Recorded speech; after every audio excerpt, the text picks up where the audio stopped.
Separated by the Salish Sea, connected by the Rio Graps in BC. This is the Cup Check Wrestling Podcast with Aaron Schultz and Corey Ace Trelaw.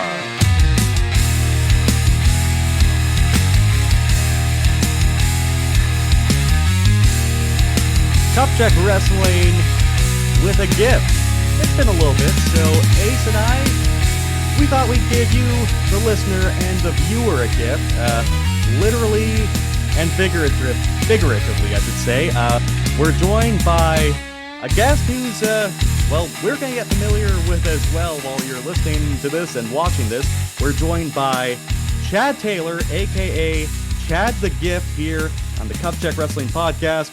He is currently the PSE World Heavyweight Champion in Thailand, and he's recently come back to Vancouver to do a couple of shows in BC, and we all thought this would be a good chance to really talk about, obviously, his return home and exactly what his situation and his story is. So, Chad, welcome to Cup Check Wrestling. How's it going today? Doing good. Thanks for having me, boys. Thanks for having me. Yeah. It's nice to be back in Vancouver. Sunny weather, and it's not quite as hot, but you know what? It's sunny, it's beautiful. The women are beautiful. The FIFA just ended. That was fun, Lots of buzz around Vancouver during the summer, man. You can't miss it. Unbelievable. Yeah, I guess with the temperatures here recently, I guess you're probably used to some humidity in Thailand. Is it a little bit more of a break here, even with the temperatures we got, or what's sort of the difference there, I suppose? Yeah, it's funny, man. I'm born and raised here, so it's always been a situation where the mid-20s has been really good. You're getting into the high 20s now, starting to get a little rough. But now, after living abroad for a long time, it's kind of been a situation where it's warm, but it's not that warm. But I think I'm finally starting to acclimate. The body's starting to get used to it, So I find that for me too, because I've lived here, Nanaimo, since I was I guess about 8 or 9, but we moved from Toronto when I was a kid. And every time I go back now, we went back last summer, for instance, and that humidity just sucks, dude. Like I heard you guys have like brutal coming back heat wave over here. there. Oh, brutal, man. It's been what was it? Actually, I went for a couple of the wrestling shows in Quebec, paired it with a Toronto trip, and both Montreal and Toronto were it was funny, like coming back here and like feeling the ocean again, and like I felt like I could breathe. Like it was just, oh man. I have some friends that are from Ontario, and they were basically just saying that it's right now, or at least earlier this month, late last month, it was like the Sahara, like it was that hot and muggy and just crazy. And I was like, oh, well, they got some forest fires too right much. now. A buddy of mine in the Falls actually had just sent me a couple. I think it was Thunder Bay, but it's just, I mean, we'll have them here once in a while too, but they're going through it right now. So definitely, yeah. Which is why once again it's good to be on the West Coast. Hell yeah, West Coast. Good to be on the West Coast. Good not to be the interior right now, because it's usually dry heat here, but we got a heat warning right now over the next few days because moisture's coming in. The humidex is going up. We're gonna have like daytime highs like 37 over the next 2 days with like overnight lows in the high teens. So I'm gonna be in super duper hell over here. And of course, the wildfires near Boston Bar. I mean, even though it's no immediate threat us to here in Kamloops, that smoke is just very, very unpleasant. And so it's good to get a break from that. So hopefully, while you're here with us, Chad, there's no smoke, not too much bad humidity here, and hopefully it's a good rest of the summer here in BC while you're back here. So, yeah, I mean, at least you guys got all that wine up there. So exactly. Yeah, you gotta do something when, barring the elements. Yeah, definitely. Baby. Wine country, make your stop. As north as Vernon, as south as the Soyuz, and everything in between. Yeah, it should be good times here. So I think this has sort of become like an unofficial introduction whenever we have a guest on the Cup Check Wrestling Podcast. Aaron Schultz, Corey Ace Trelaw, joined by Chad the Gift. So Chad, everyone's got a story where you're either like, this is bizarre, or maybe it's like kind of cringy, or maybe you're proud of it. But how did you become a wrestling fan, and what got you to stay a fan for this crazy business? And in your case, what made you want to become a pro wrestler and follow suit with it? Honestly, I've been a fan as long as I can remember. My uncle, he used to watch WWF back in the 80s, and that's how I got into it. I remember seeing Hulk Hogan, Randy Savage, the Big Boss Man on TV, and just being blown away at like the huge characters and just the larger than life attitudes. And I just remember thinking, like, if I ran into these guys in the streets, they could rip me in half like a phone book, that kind of idea. And so I've always kind of had that in me from that age. And then on my own, I got back into it in the Attitude Era. Well, just before that, Steve Austin was starting to do his thing, and so I was a lifelong fan from those two instances. And as an adult, I kind of just, we can all be honest with our inner critic. WWE got kind of stale in the mid 2000s, moving onwards for a lot of people, myself included. Just moved on to doing other things, doing MMA, doing working here, working there, starting your own businesses, et cetera, et cetera. And so all that led me to traveling and just to kind of exploring the world. I settled in Thailand, and I was just out there kind of doing, martial arts. And some of those guys in that circle, they knew some guys. And my one friend actually moved out there several years before I did, which is why I settled in where I settled in Thailand. And him and I were both wrestling fans. So I'd go to his training camp that he'd have. He owns his own gym out there. Shout out to Murray Sogan, my boy. And we would always talk wrestling, and we would always like pepper that into his classes. Just him and I would just have these little inside jokes about wrestling. And then he saw an ad that there was a wrestling school in Pattaya, which is where we live in Thailand.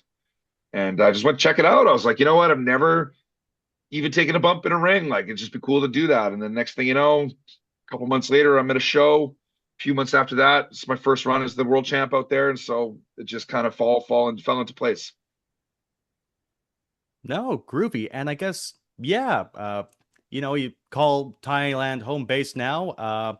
So being in Thailand, I haven't had the privilege or the opportunity to visit yet. A little unfamiliar, but how would you sort of describe the independent scene in Thailand? I mean, right now I feel like in BC it feels like the territory is all over the province is bumping a little bit. How would you kind of describe the situation in Thailand? And I guess elaborate a little bit more on your training and just kind of an atmosphere you were brought up in.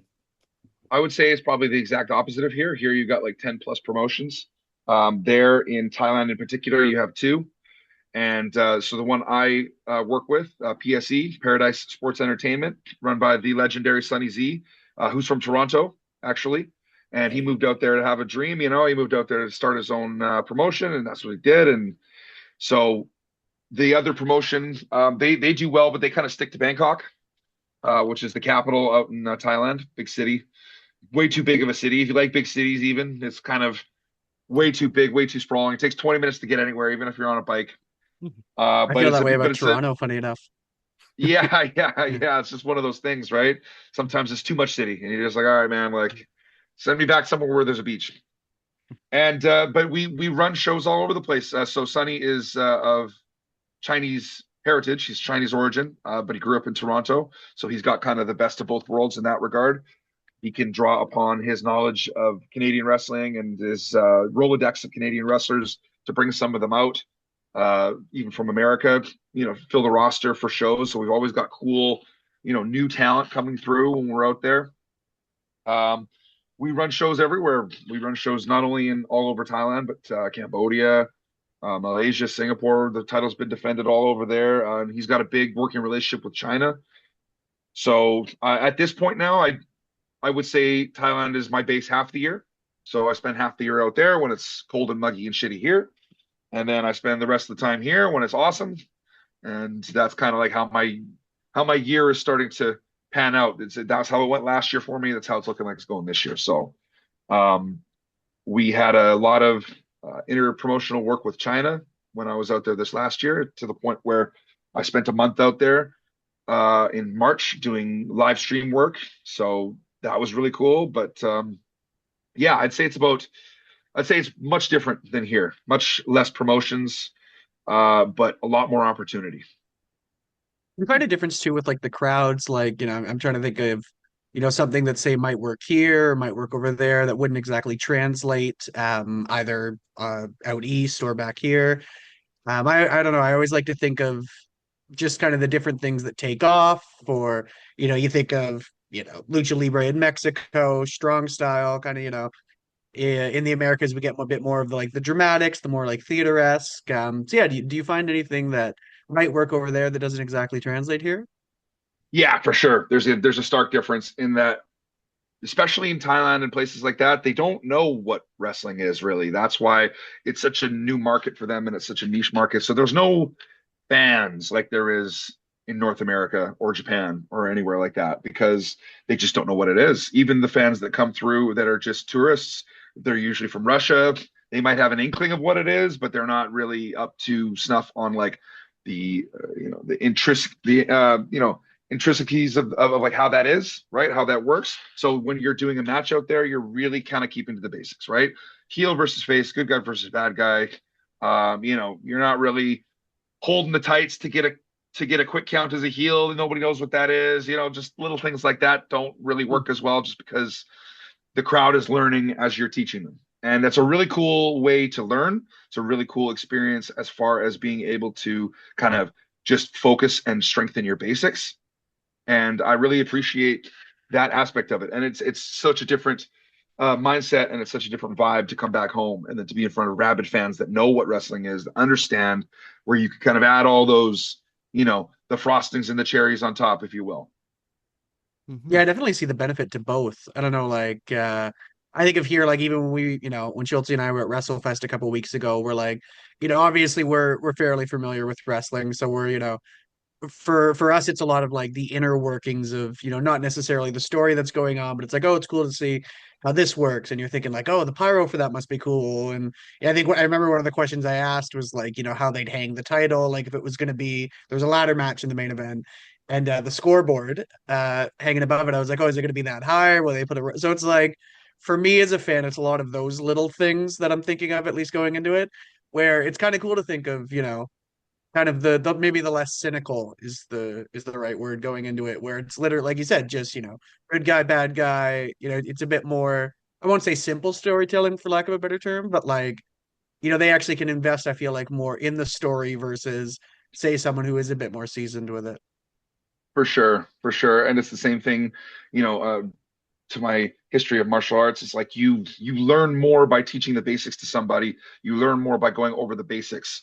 And so if you could strengthen those pillars, then I think you become better at your craft, potentially. And so that's what I took out of it whenever we have matches there. And, we work with Fight Circus. So those guys, they're very conditioned to expect the unexpected. And, it's just a very interesting a meld of everything. So most of the shows that we do, we'll have wrestling matches, but we'll have Muay Thai matches in there. One of the shows that I did before I came home was at a comedy club. And so we had the ring in the middle of the comedy club, and you would have somebody doing a comedy set. Then we'd have a wrestling match, and then, another wrestling match, maybe a comedy set. And so that was very interesting to do as well. So there's so many combinations of things that we do out there, because why wouldn't you go through that uncharted waters when the crowds, they're not really primed to know what to look for anyway. So you might as well experiment with things, which ends up being really fun. Very quickly, because I kind of want to get like what your preference is on, like, say, a traditional wrestling crowd that may be in the know versus like a lot of tourists, or say a crowd that may not be familiar. I mean, right now you can take a look at the boom in CMLL in Mexico, and a lot of times you'll have a huge influx of tourists to kind of help make sure Arena Mexico sells out. But I mean, you'll have like a bunch of celebrities there and a lot of known faces sharing what they're seeing because they've never seen anything quite like it. So you're starting to see like some promotions like try and do something new or try to expand to different crowds. So you're performing in front of comedy fans at a comedy club, and it's just something like maybe folks are familiar with wrestling, but I guess what are some of the pros and cons, and I guess your preferences in terms of like wrestling in front of a traditional independent wrestling crowd versus something that may be there for the show and maybe a little bit extra excited, but may not exactly pick up on the cues? I guess your pros and cons, and what you kind of prefer, I suppose. I don't know if I would say I prefer either. I think both are really the same approach. Your goal, your job is to get them invested. And so if you're a heel, you're a face, your approach to that is still pretty similar. because the root of human emotion is still the same. Doesn't matter if they know what wrestling is or not. So I think from an approach standpoint for myself anyway, I would approach them about the same, especially if there's kids in the crowd. Kids in the crowd makes it so much better because, it's Santa Claus for them. You know what I mean? So being able to look at a kid in the face as a heel and point him in the face, and have that kid have that kid really get into it. They get into it the same, whether they know what wrestling is or whether they don't. And so I find that to be really awesome. If I was a psychiatrist or psychologist or whatever, and I was doing like a study on that sort of thing, I think I would come away with the consensus that it doesn't matter if you know what the actual thing is that you're seeing, but what you're feeling about it is still going to be the same either way. So that's cool. And I would say that's probably the biggest pro that I would take away from either end of that spectrum. And as far as which one I prefer, end of the day, I definitely like being in front of a wrestling crowd a little bit more, just because you can experiment with a little bit more of, like I said, getting into the weeds of maybe the storyline for your match, things of that nature, that they would understand it more. There's certain things that I know that I've gotten out of hand with, talking to the guys in Thailand. We should do this with the match. Do this. We should do that. And they're like, dude, they're not going to get it. And they're like, oh, damn. Okay. Yeah, I guess we won't. So I guess I prefer a wrestling crowd a little bit more, but I do love being able to turn a non-wrestling crowd, get them cheering and get them excited or get them booing, just based on, you riling them up. Yeah, it's interesting you say the thing about the kids. I don't know if I've told this story on the show before to you, Schultze, but I was gonna say I remember I was probably like 10 or 11, and my dad took me to a local show. It was during the VIX, our big fair here every year. And I was a lippy kid. I still am, but I was a pretty lippy kid. And I was yelling at the bad guys, and my dad was getting nervous because boo, you suck. I was probably swearing too. But anyways, I remember there was a woman sitting there. I don't know if it was like, one of the wives or, but she was kind of laughing about it. My dad's like apologizing to her, and he's like, I'm sorry, he's just really exciting. And she's like, oh, are you kidding? Like, they fucking love this. Like, don't, as long as he's having fun, that's exactly what they want, right? So Totally. I mean, it's a far cry from the 70s where guys like Roddy Piper were getting stabbed, right? So, yeah, I was gonna say. Yeah, I wasn't allowed sharps at that age either, so we were out of luck. Yeah. I think I got the my Crayola, handy, oh, I was just saying, I think I got my handy pair of scissors if Arn Anderson There you comes go. after me. So Perfect. Perfect. no, but only Crayola scissors allowed at the shows now. Only Crayola scissors. Yes. hey, You can't be too safe. or maybe the old acclaimed foam fingers where scissor me, Oh, Dad. there you go. Yeah, yeah. Maybe. Yeah. Yeah, definitely. So Oh I guess man, I remember those. They don't make those that much anymore, do they? You don't see much foam at Yeah. WWE I shows think these days, do you? I do think the acclaimed were the last ones, but I'm just trying to think of like what would be Even like across sports, like, it was the last time you were at like a hockey game where you saw a foam finger, or even in the crowd. They don't do a lot of whole foam fingers anymore, do they? I actually was watching FIFA and I was like, oh, a foam finger. Like I haven't seen one of those in Oh, there you go. years. I was Yeah. like, oh shit. So first time seeing one in a while for me anyway. yeah, maybe the Jey Uso yeet. Now that I really Oh think no, yeah, that's right. Yeah, yeah. They would have I the hand thing. yeah, when you do the day one Oh ish, right, yeah. And the John Cena, yeah, seen a few before of those he in his retirement yeah run. yeah before he gave up, and then I gave up on those foam fingers. So anyways, but yeah, I'm trying to think. I don't think there's like a hand gesture that's kind of getting over right now to the point where foam fingers are needed, I suppose. I'm just trying to think of anyone I'm who sure I guess you Austin could had put the the fingers, one. right? Yeah, you Oh, could you put can the do one it. up on a that makes sense. for You sure. see, you got the brain for this already. You're thinking of ways There you go. Yeah, like, we're thinking 5 steps ahead. Totally. Yeah, on my off days, I work at a club downtown Vancouver, and like I'm always telling these guys like all these little things I'm always just throwing out suggestions like, hey man, like maybe you should do this, maybe we should do that. They're like, yeah, that's a pretty good idea, man. That's a pretty good idea. Let's do this, let's do that. And so I always try to like keep my mind going on that sort of thing. Like, what can you do for merchandise? What can you do for just monetizing? What can you do to make sure that your name's out there? And I mean, that's at the end of the day for any entertainment, that's the most important factor, right? Not just wrestling, but any entertainment, really. That's kind of the most important factor. You get your name, you get your vision, you get your visage out there, and just hope for the best. Mm-hmm. It was funny. I was just watching I'm not sure if you caught it yourself, but I was just watching the new Dark Side about TNA, and they were talking about like the branding of that, like Jarrett essentially being like, we're building a brand here, and then when like Hogan comes on, and like that whole idea of monetization around like it's all about the name, right? Like making that Yeah, name as big as you can, especially coming from nothing before, right? that documentary irritated me to no end because, like, why are you Oh, going to really? release part 1 and 2 and not release part 3? Why do I have to wait a week for that, man? Come on now.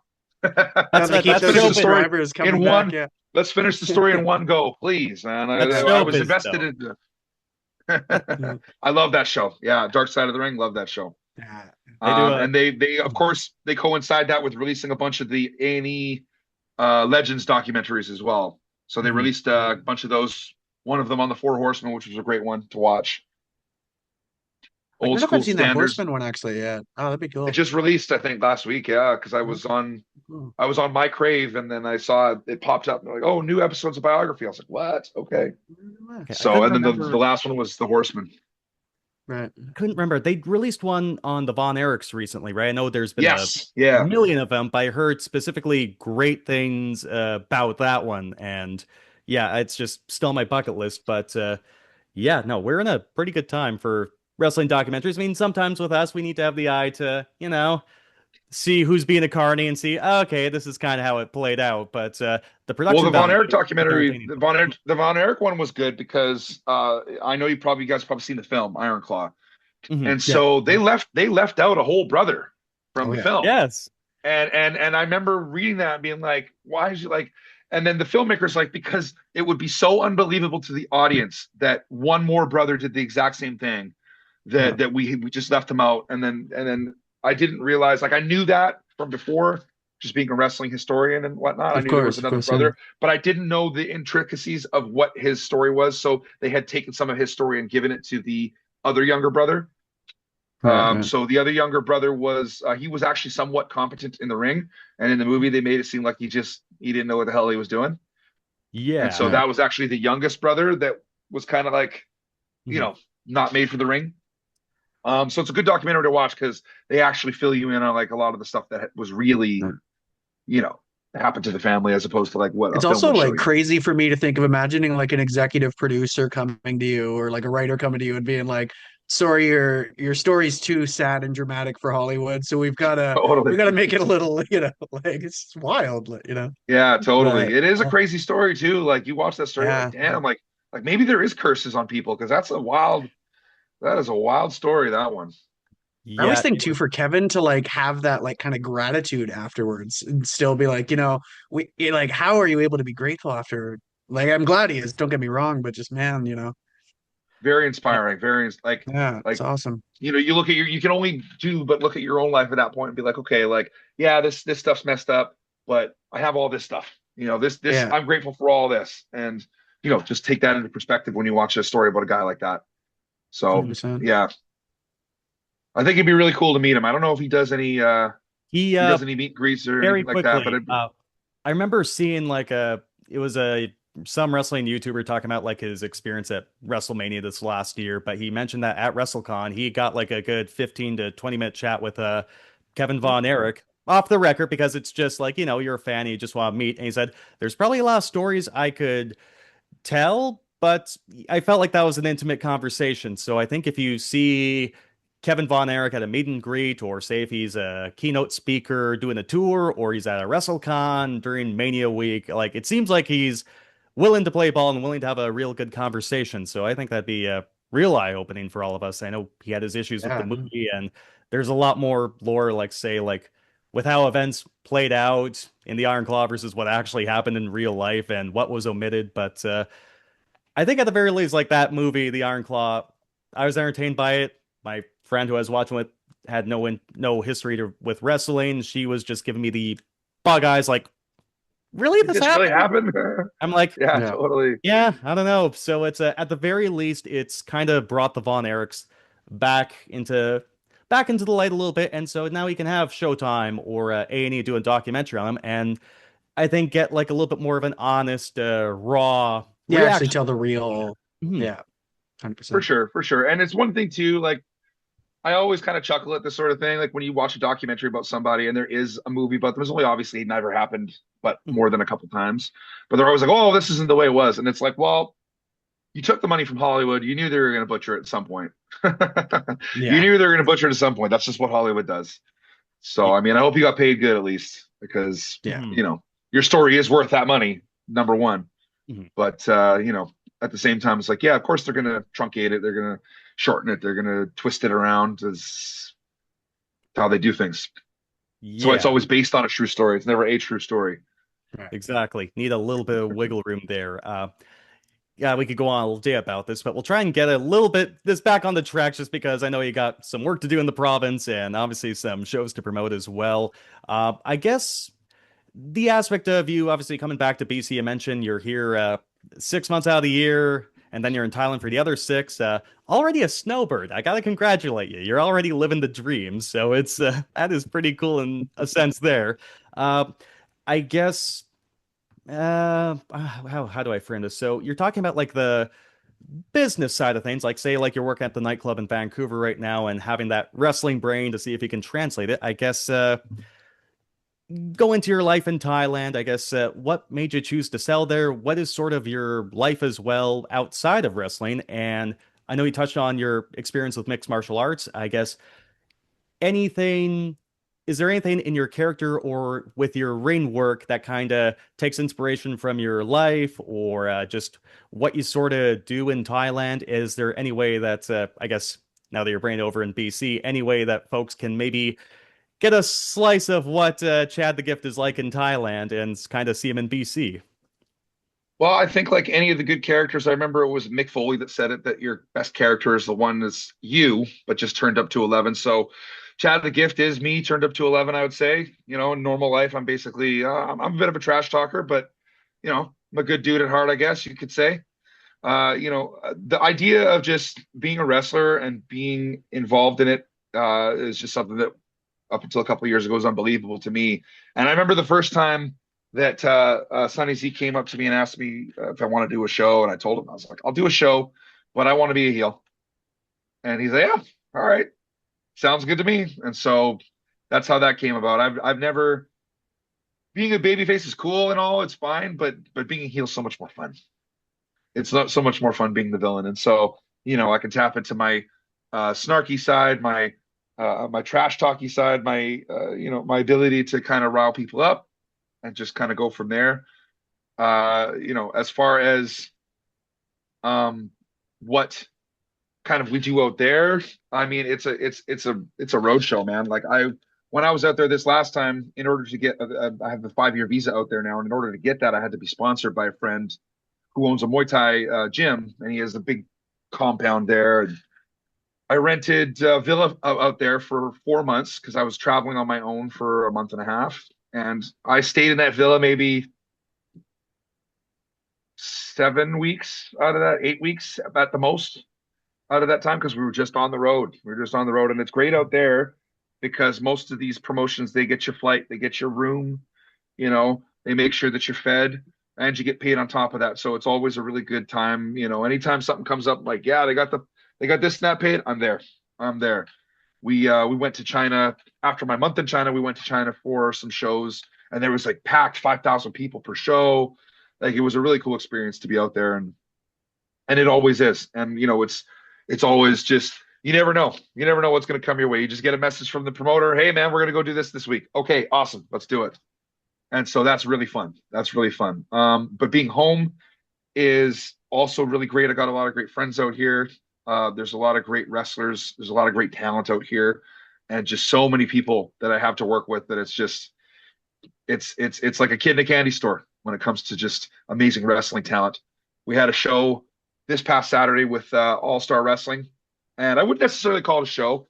It was more like a stunt exhibition. And so we were at Gone Country Festival in Langley. And so based on that, we were doing balloon brawls, and that was pretty fun. Mm-hmm. And so getting glasses smashed on you and chairs smashed on you, and yelling about being cheated at cards and stuff like that, bringing out my inner Tombstone, you know. so There you so go. that yeah, so that's fun. So I'm looking up for shows and got a couple in August and beyond with Canadian Apex Wrestling, with All Star Wrestling. So always looking to chat and reach out and get new ones, better locations. I don't want to say better, but new locations. I would love to go to the island. I got a lot of family out there, so I'd love to wrestle in front of them. I think that one of the biggest draws for me wrestling here is my friends and family get to come watch, and so Right. that's very rewarding in and of itself.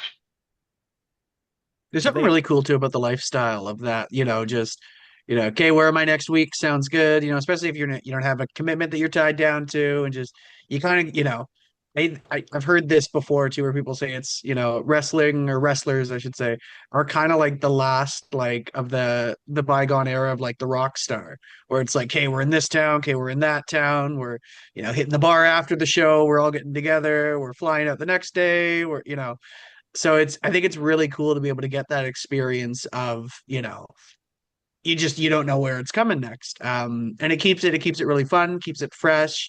Um, I always like businesses like that too, where, you don't have a lot of time to look back. I've worked jobs over my years where like, you're kind of doing the same thing for a while and you're like, oh, it was, you think back on this, think back on that. In that kind of work, you're always like, okay, what's next? It's really easy to stay present, which is nice about something like that. Yeah, and you have to, because if you don't, you're gonna hurt somebody, right? You got to stay present. You got to Yeah. stay in the moment. It's a very unique form of not just entertainment, but as you say, unique job. You know, Yeah. you're out there playing a character, but you're also playing it in front of the people when you're off. Like I'm a big proponent of trying to keep as much kayfabe as possible in what I do. That's to me, that's very important because, like a magician, nobody's going to care about your magic trick if they know how to do it, for lack of a better term. So, you know, I think that's important as far as the business itself, just overall, is concerned. So that's what I try to do, and it's fun because you're just basically playing. You know, you're just playing. It's like being a kid again Yeah. in a lot of ways. So, keep your inner kid, and you'll age gracefully, I suppose. There you go. Fair play. So would this year, I'm guessing not, this wouldn't be your first excursion to BC, to put it bluntly. So you've had some tours in BC before, or is this your first one? You have wrestled up and down the province before. Were there any memories that stood out or anything that you sort of hold dear, I suppose? Yeah, so I basically did the same loop last year, and like I said, the coolest memory of last year was that I got to wrestle in front of my family and friends for the first time, and like, I had like my mom and my little sister show up, and they don't give two hoots about wrestling, but I could see them kind of like out of the curtain, and they're kind of like enjoying their time, whatever. They're taking in what they're seeing, and then when I came out, I could see them, and they're just like they really started to get into it, and I was like, that's okay, that's what we're here for, to turn the non-believer into a believer even for one night, and just have them be like, yeah, okay, that's awesome, and it's your family. And so the coolest memory out of that is I had my shirts, my merchandise, I was selling those, and afterwards went back downtown to a bar that I go to often, and pretty much I'd say like 60-70% of the people in that bar, they were all wearing my shirt. So that was a cool little thing to walk into, for sure. No doubt. Nice. Is there Good money any... made that day too. Hey, there you go. It's all about the merch afterwards, for sure. I guess continuing on, like you mentioned your dates before, we'll give you another good chance to like really plug them and hammer them home as well. But is there any, you sort of touched on the island before. There's a lot of landmass in this province. Is there any city that's sort of on your bucket list to perform in front of, whether it's because of a venue or just the region or the city, anywhere that you haven't had a chance to wrestle yet that you would like to give a go? Province-wide, yeah, I'd love to go to Victoria. That'd be cool to check out Victoria, wrestle in front of a crowd out there. I'd love to come up north a little bit and see what's going on in Kamloops, Kelowna area, if, whatever's going on up there. Yeah, just all these places that I've been to in my entire life. to see them through the new lens and context of like wrestling in front of people there would be fun. Definitely. I'd love to go and do it across Canada. You know, I'd love to go to Ontario and do it. I'd love to go to Quebec and do it. I got a lot of friends out in Quebec that wrestle out there in Montreal. So, it'd be cool to go and tear it up with them. I had a last minute offer to go to PEI, but I couldn't take it. It was just too last minute. I had other prior engagements, but just keeping my ear to the ground and just making sure that everything that comes my way, I could say, you know what, I'll do it. Hopefully there's an opportunity to go to Florida next month, and I'm looking forward to hopefully taking that and just, taking it show by show. Whoever's going to give me an offer, if I can make it, I'll be there. But I always think of that too, especially, right? I always think of that too, even like, going to each different, stadiums or arenas. And it's funny, I think of that now too, even just as a fan, but like, if I go to a small time hockey game in, Cranbrook, BC or Prince George, I'm always thinking of like how a wrestling ring would fit in there, and like, you could put the chairs around, like you cover up the rink boards and. Oh, totally. That's where my mind's at too. Like even at my night job, I'm like, we could fit a ring in here. We could definitely fit a ring in here. I've talked to a couple people that I know that are like promoters that have spaces of their own, and I'm like, hey man, can I come check out the space? This is right downtown Vancouver. Can I come check out the space? I'd love to see how a ring would work.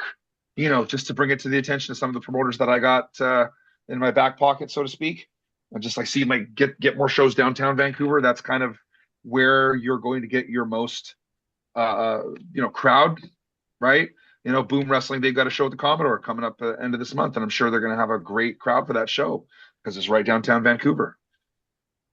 And I think that carries, even though Vancouver's not anywhere near the fun place that it used to be, it's still got that cachet and that, that idea of you come downtown to see a show, you come downtown to see a concert, or you come downtown to see a comedy show, come downtown to see wrestling as well, right?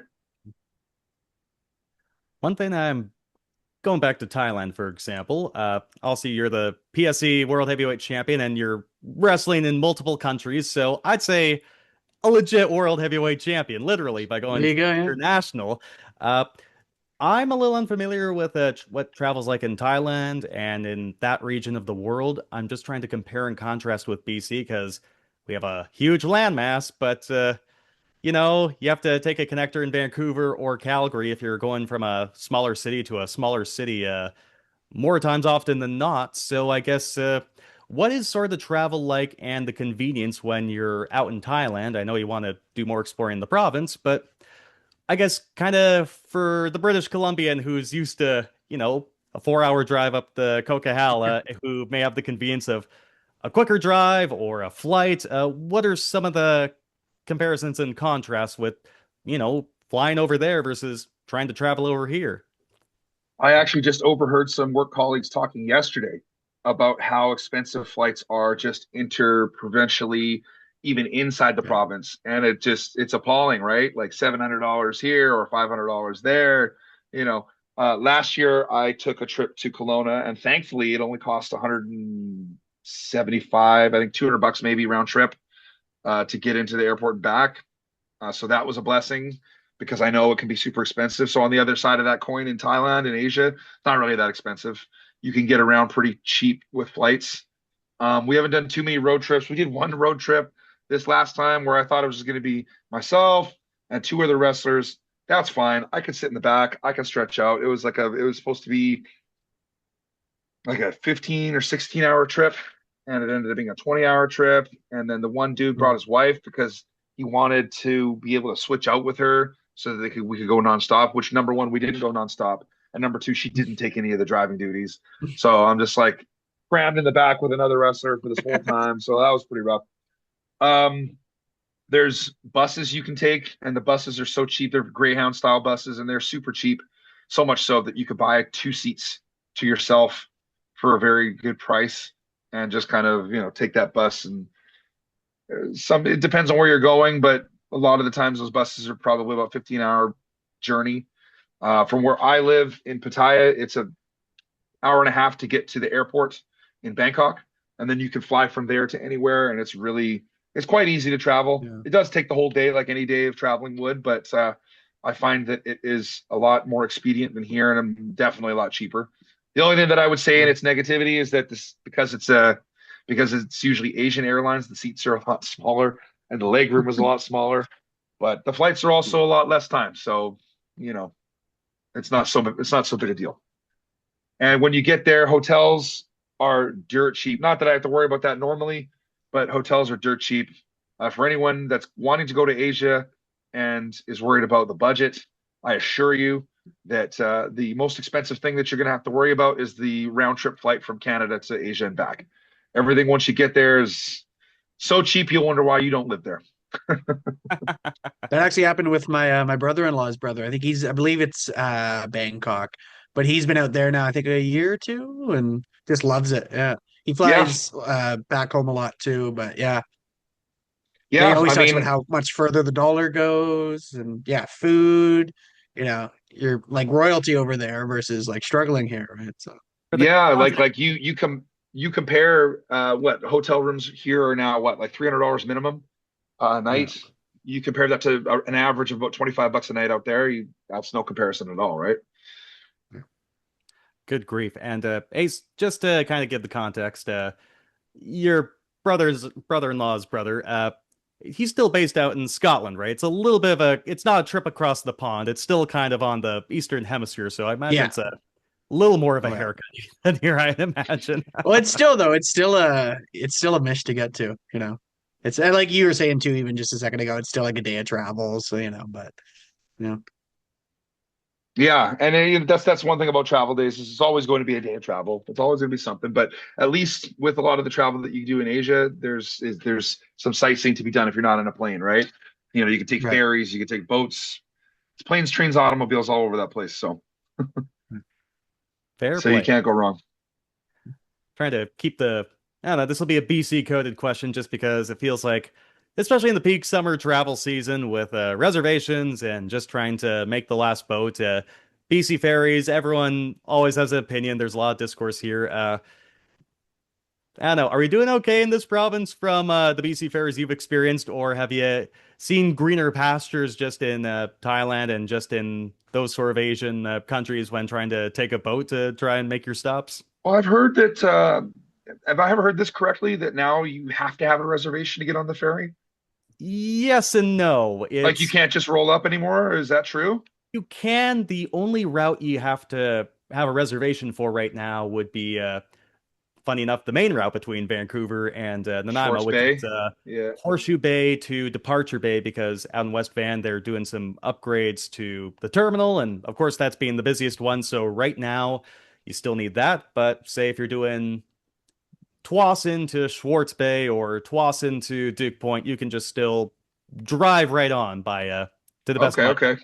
so all's okay there. Yeah, yeah. No, it's way so there's not as many vehicle ferries. They're all kind of like most of them are foot traffic, depending on where you are. But yeah, they're way cheaper and they're way more convenient, I would say. But having said that, last year when I was home, I went to visit some cousins out in the Nanaimo, Black Creek area, and you know, the vibe of getting on the ferry here is one of reminiscing from your childhood of getting on the ferry. You're like, yeah, going to see Right. family. We're going on a trip. We're going camping. So the vibe is better, but the prices are much better out there. Yeah, I was gonna say. Fair play. We need to get you on a hello one of these days just to kind of experience Oh yeah, the foot the one. atmosphere. No, Yeah, yeah. it's It's yeah. funny I see actually you some say friends and that. they do like the yeah. Oh, I was gonna say it's funny, just your comparison on like for you it's camping or going to see family where like you could tell that you grew up on the mainland because for us it's usually like you're going to the concert or the Canucks game or so it's funny the duality of it where like the vibe for us is usually like, oh, we're going to a Lions game or but Yeah, yeah, I guess a totally. lot for the people coming to the island, it's, oh, we're going for a week to camp or it's the summer or it's funny. Yeah. I mean, it's cool that it's positivity both ways though. You Yes, so guys are of going course, to of course. experience something cool. We're coming to experience something cool. Yeah, Yeah. My 100%. mom used to live on the island. She used to live in Victoria and Saanich when I was a kid, and so I would ride the ferry a lot. And I remember they used to have like a buffet, like a legit buffet on the Schwartz Bay Tsawwassen ferry, Yeah. and like it even had a dude that was like carving the meat or whatever, right? And so like I always remember that, like going to the buffet before calories mattered and just pigging out on that. And that's my biggest fond memory from the BC ferries. I wonder if they still have that though. Do they still have that between Schwartz Hey, and that Schwartz Bay Tuasin ferry buffet, unfortunately, was a casualty of the pandemic, where, of course, for health reasons, it couldn't happen. I imagine BC Ferries realized, we could probably save some money now. So it's just, yeah, what damn is pandemic, man. Yeah. brutal This is time. by I far will the worst thing it did. Yeah. You know. I will give the pandemic I will give the pandemic its flowers. It's allowed for a lot more remote work opportunities. Yeah. I will give it Fairly, its just flowers for that. who knows? We may not have been able to come meet each other without Zoom here if it wasn't for Yeah. the pandemic and changing our habits that way. So it's yeah, no, it's and you got to find. I mean, obviously, a lot of tough times for a lot of people, but I'll have the Jeff Jarrett mindset here of trying to see Got what to the find flowers positives are in in some. everything. Exactly, brother. Yeah. Exactly. Got to find positives A in everything. hundred So you percent. guys, do you guys watch the current product on TV? Yes, yes, We have, yes. yeah. Yeah, I was gonna say a What do you little guys? bit What more so recently with us doing the show now. It's kind of nice. I found in some ways it's actually gotten me a bit more into it where especially in the last few years I've kind of faltered off a bit or it's something I always like keep an eye on. But now that we're actually covering it, I'm watching it a bit more, trying to at least where you can. But you Mhm. guys have anything that you're excited about as far as that's concerned? As far as characters or feuds that you guys want to see or that are percolating? Like for instance, I don't know how I don't like the current main event problem of everyone being a tweener, but I am looking forward to yeah. what Cody and Punk can do in their lead up to their match at SummerSlam this year. I think that's the best matchup that they could possibly have for that. Yeah, I will say, as much as I'm a bit sour on WWE right now, like both of their like world title main events for SummerSlam going into it, like super high caliber. And I think you're right, I think it's the best they could have done given everything. You are right. It's funny, actually, I haven't really thought about that too much, but now where everything's this shade of gray, um, I don't know. I think it's nice sometimes when there's somebody clearly that you're not supposed to like versus, you know what I mean? Yeah, I totally. get where you're coming from there.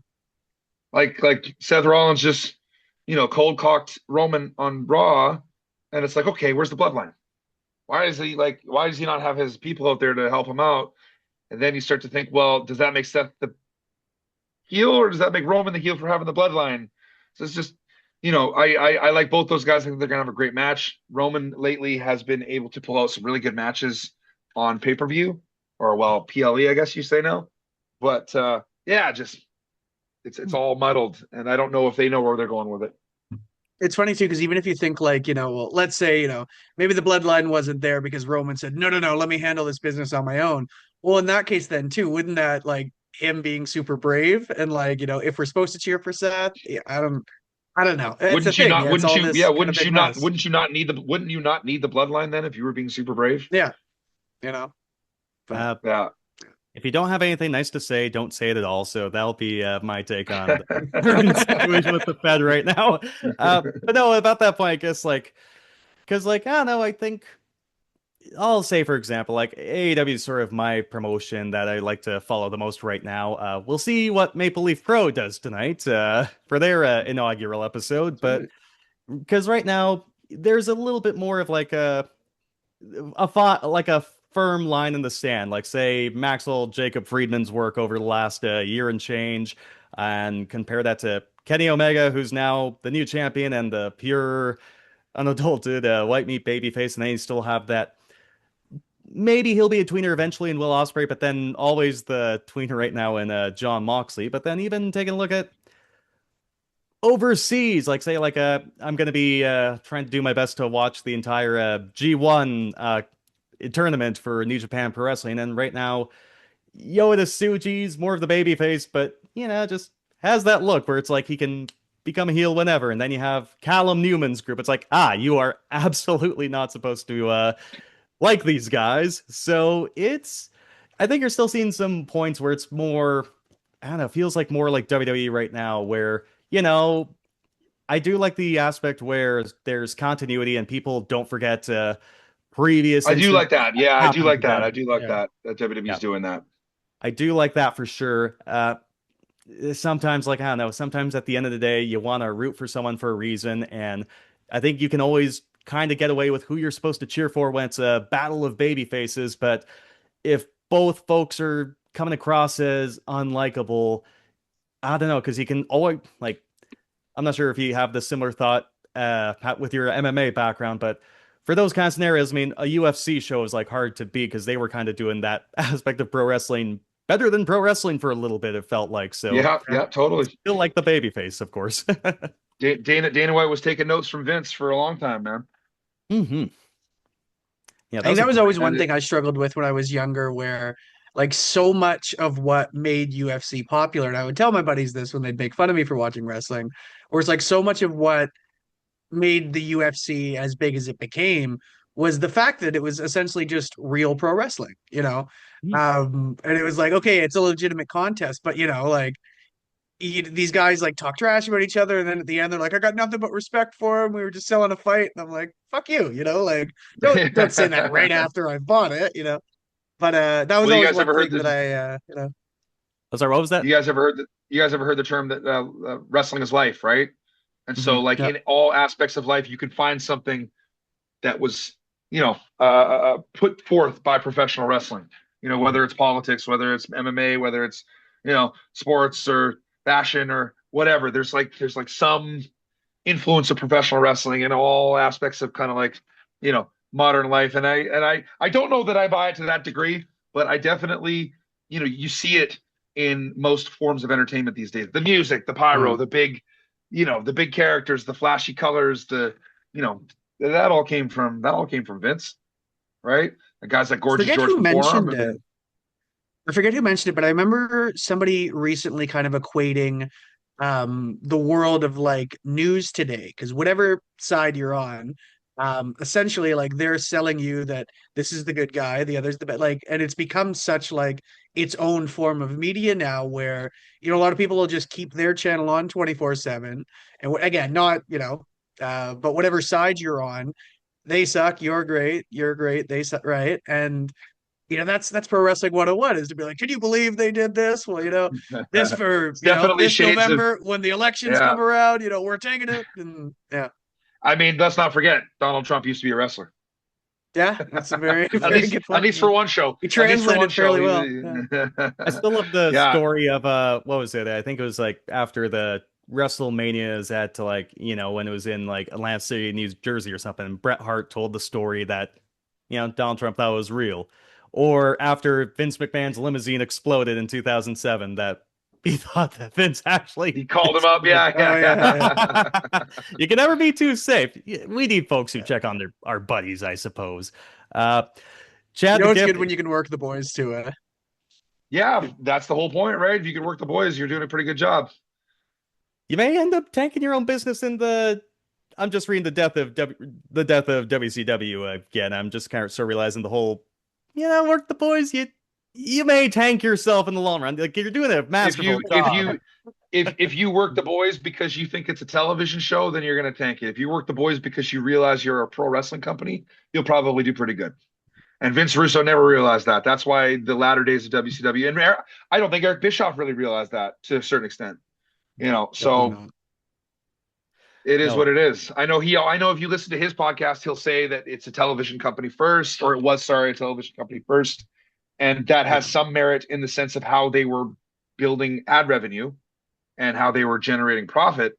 But that's not the sensibility that you should have when it comes to your creativity of the product and how you run that side of it. Mhm. It's definitely an art of being able to balance both, which again, some don't, or you know, struggle with a bit more than others. I think it's finding that line because at the end of the day, yes, you know, you are trying to, you know, promote a show, retain fans, get new fans, the exposure. But at the same time, you're right. It's not just about that, like, you know, Mhm. crash course Yeah. TV for lack of a better term, right? Like it's Like I still always thought, at the end of the day pro wrestling, right? that like if you could put together a promotion and you had Dusty, Pat, JR, and Paul Heyman running the creative, like you just have this crazy like I don't know that it would do no wrong, but I know that they would all have the sensibility of like, okay, like wrestling, like this is how we make the product as 5 stars we could possibly make it, and that would have been a cool little creative committee to have for like a wrestling promotion. 100%. And I hate to say it, Chad, the gift. We got a 5-minute warning here, and there's still a pair of things we'd like to get across to make sure that obviously you get your money's worth on your visit Oh with yeah, us, damn. the Okay, Cup Check Wrestling podcast. And it's been a great talk. I mean, we may need to time flies when revisit we're having down fun. the road. We may need to revisit this down the road. We could be here all day, quite frankly. And this has been a good time getting to know you and just having a good time shooting the breeze with pro wrestling as well while getting to know you. So I'll say you're on excursion, quote unquote, in BC right now. So we'll talk about the dates you're booked right now for this tour in a little bit, but you say you're still hoping to maybe find some work. What is your availability like? Like how long are you going to be in our province? Well, I guess our province, I should say. You're still here half the year, but how long are you going to be in BC for this go round? And what typically does your availability look like, I suppose? So I'll be in Canada till the end of the gifting season, aka till Christmas, and then I'm out of here. Like I say, I have got a show coming up August 21st at Trev Dealey Motorcycles in Boundary Road in Vancouver. It's called the Road Warriors. It's going to be great. I'm going to be adding the ECCW Hardcore Championship to my belt collection. So that's going to be something to look forward to. Got another show August 21st. That's going to be in Abbotsford for Big West Pro Wrestling. And stay tuned for what that's going to look like. As far as the rest of the year goes, hey, if you want to have the gift, the World Heavyweight Champion, on your show, and you want to bring some credibility to your card and have me whoop anybody's ass that comes my way so that I can say that, hey, I defended and I squashed some jabroni in Vancouver, BC for the PSE World Heavyweight Championship because I defend against all comers, then book me and see what happens. Heck yeah. See how those ticket sales go up. They're going to spike. We got an honest to God, legitimate international world heavyweight champion here. I think that'll be a hell of a show. I think your stops will be great. Very quickly, do you put that belt in carry-on or try and put in checked in luggage, or is it a pain to get through customs, or how does that work? What's actually funny is leaving Thailand with it because the country is Muay Thai. They didn't care. They were like, whatever. People leave here with belts all the time, come with belts all the time. But when I got back to Canada, I had it. It was carry on, and the gentleman's like, "What's in the bag?" And I was like, "Oh," he's like, "You pull it out." I pull it out. He's like, "What is that?" I was like, "Oh, this is really." He's like, "You're like wrestling champion." I was like, "Yeah." He's like, "Oh my god, that's really awesome." Da, da, da. Obviously, he's a border guard. He can't take pictures. I think he kind of wanted to, but he couldn't. And he's like, "Yeah, go on, man, go on." A lot of the times when I come home to Canada, it's like half and half. I get stopped, and then half I don't. So this time they were like, "Oh, that's cool." So yeah. So no problems bringing it through customs at all. Groovy. Ace, I guess before we give Chad the gift, who's been a gift for this last hour and change, I suppose, or maybe just under an hour, do you have a final question or anything else you want to mention to our boy Chad before we give him a final platform?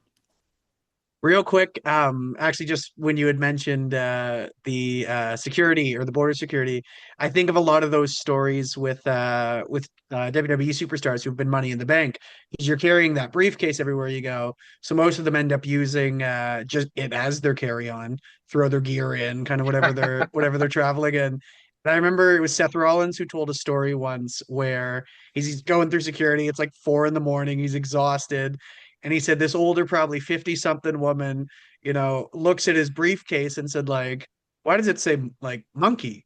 Like, are there, like animals in like, and he's like, just exhausted probably. He's like, what are you talking about? She's like, your briefcase. He's like, it says money, like and it's this obnoxious gold dents in it from probably smoking it over someone's head, right?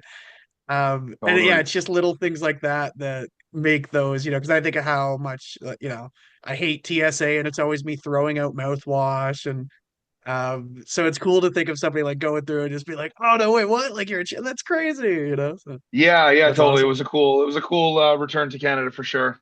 Set the tone for the rest of the journey. It's been a great journey so far. It'll continue to be one as long as I'm here. And yeah, I guess we're coming up on the hour, guys. I appreciate you having me on. like I said, August 14th is the next show. That's with Canadian Apex Wrestling. Big West Wrestling on August 21st. If you're in those areas, if you're in Abbotsford or you're in Vancouver, come check it out because you always get a good show with the gift. Oh yeah. It's the gift that keeps on giving. That's Chad Taylor, aka Chad the Gift. Thanks so much for sparing this hour with us. Thanks for reaching out. Best of luck on your dates. I hope, well, I'm sure Ace hopes that you'll make your trip to the island, obviously to see some family too. Hopefully you can make a stop or two in the interior as well, whether it's the North Okanagan, the Thompson Nicola, wherever you may be, even the Kootenays. But no, thank you so much for sparing this last hour with us. It's a pleasure. We may need to revisit this down the road. We'll keep following your career as you go.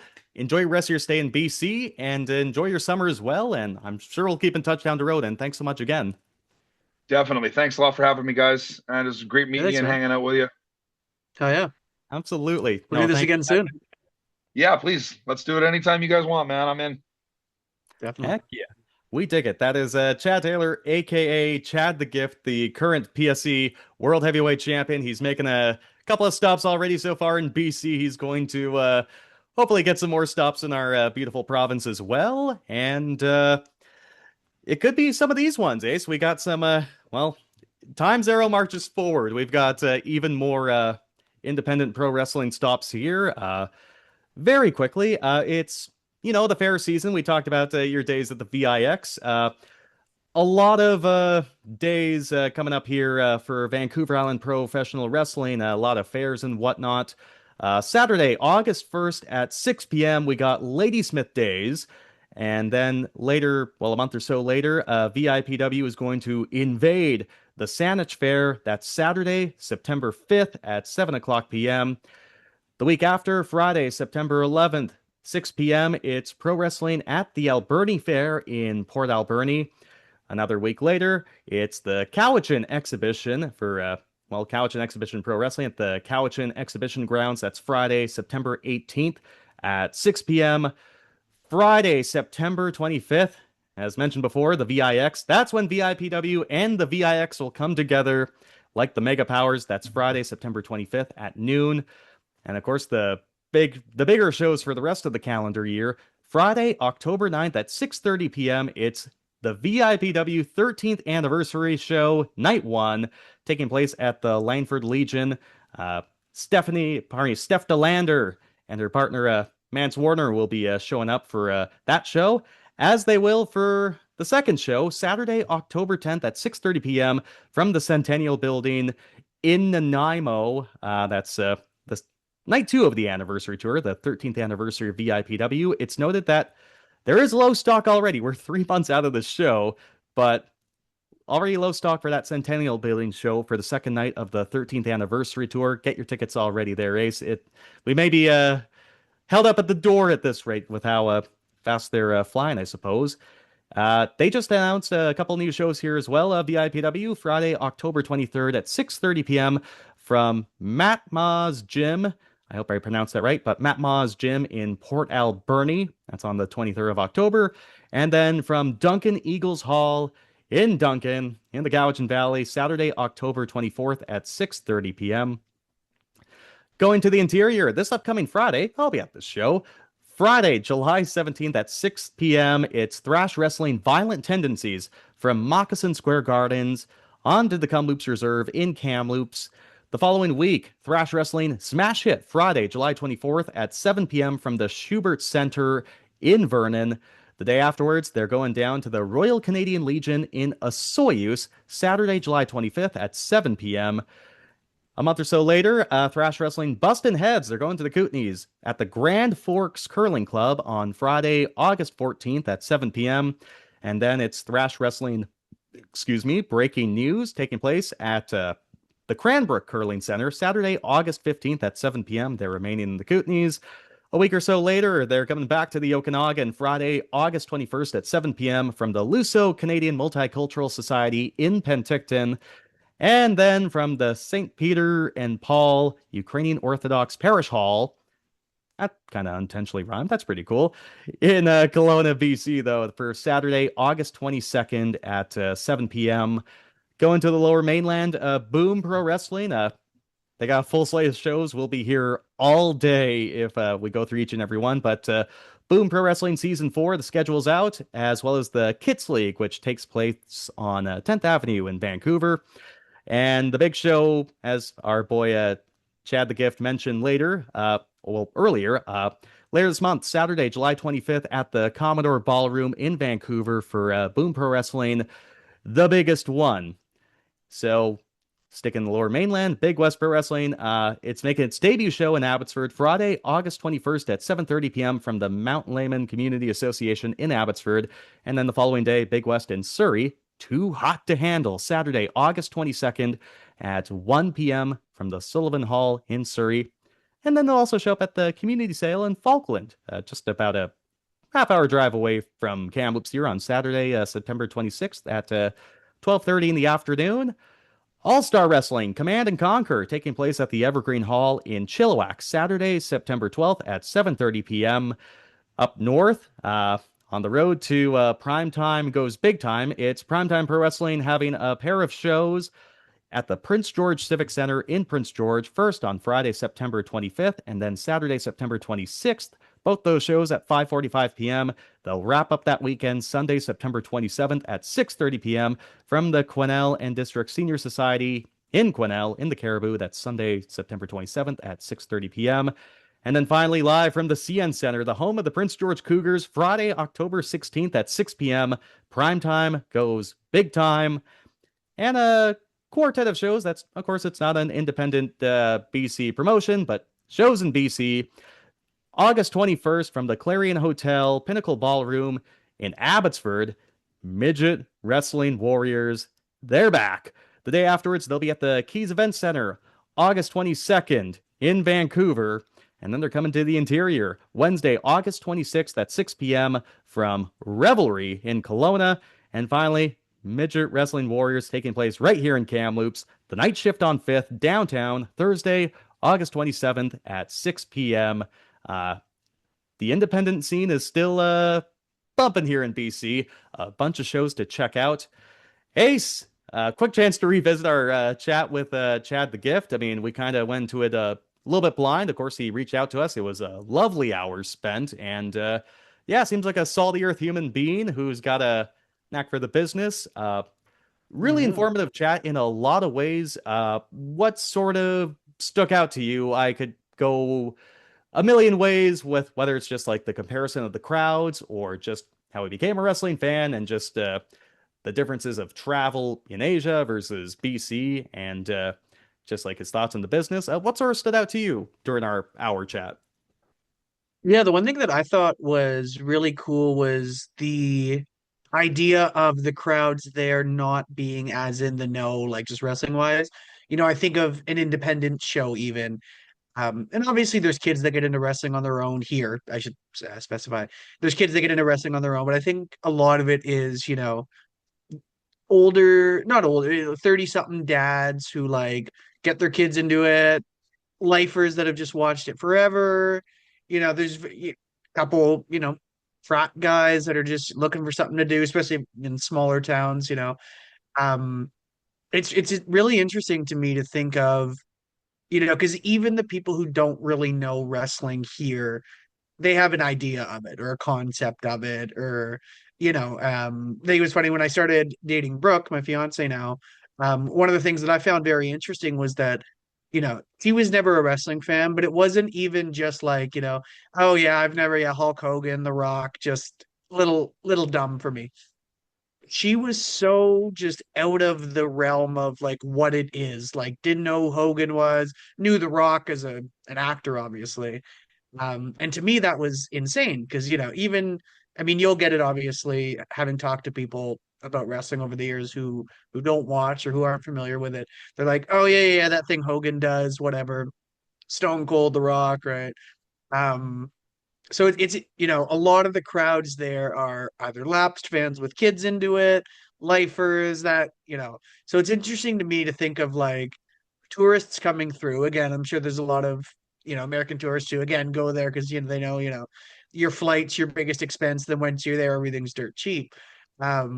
So fans who are going there, and then just yeah, they have just no concept of it. That's super super interesting to me because like my mind immediately goes to the things that you could do, the things you could blatantly, you know, I won't say rip off, but you know, you could literally do a storyline that's been done, you know, 20 years ago, and instead of the fans saying like, you know, oh, that was yeah, that was Stone Cold and Mr. McMahon in '99, right? It's, you know, people who have no familiarity with it being like, that's crazy, that's so cool.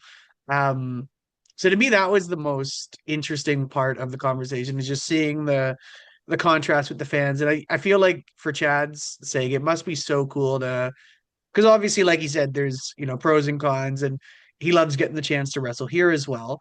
Um, but yeah, I love the duality of like, you know, you kind of get the chance to sort of hone down on the I won't say simpler things, but the more the basics, the running the ropes of say wrestling, versus hey, you know we're in with a bit of a smarter crowd. Let's try something new. Let's see you know if we can get them this way, and yeah, that was really interesting to me. Hmm. Yeah, and I like they kind of touched on like I mean it's one thing to be a indie wrestler and then who's just on the road trying to make the stops, make the towns, but also he sounded like he was like still into the product and like he's still like actively watching and paying attention. And I mean, it's one of those things where say you do something for a living or as a way to get income. I mean, sometimes when say you wrap up your job, you may not want to think about it, you may want to shut the brain off, but Yeah, he's paying attention and he's has takes and he's a fan of certain things too. And I think that's always the best kind of thing. You can find a way to maybe make a living, but also like at the very least make it like a legit side hustle and have a lot of fun with it. But then you're still enjoying it to the point where it's like, okay, it's not just a gig, it's just another way I yeah, can enjoy this platform. And it's yeah, yeah, no, really really good conversation. Obviously it felt like that hour went by real quick, but may need yeah, to revisit him again and maybe the next time he makes a tour through the yeah. province, hopefully still with that PSE World Heavyweight Champion Uh, because we need to get some defenses here. But of course, yeah, of course. Yeah. but no, best luck You can to tell it's still Chad. fun for him too, which is really cool. I feel like in this kind of business, you kind of really have to enjoy it because there is a lot of hard times with it. No pun intended there, Dusty. Um, but it's one of those things where you really got to, you know, it's not something that you can just get into because you know you want to make some quick money or you really got to be passionate about it. You really got to have a love for the art form.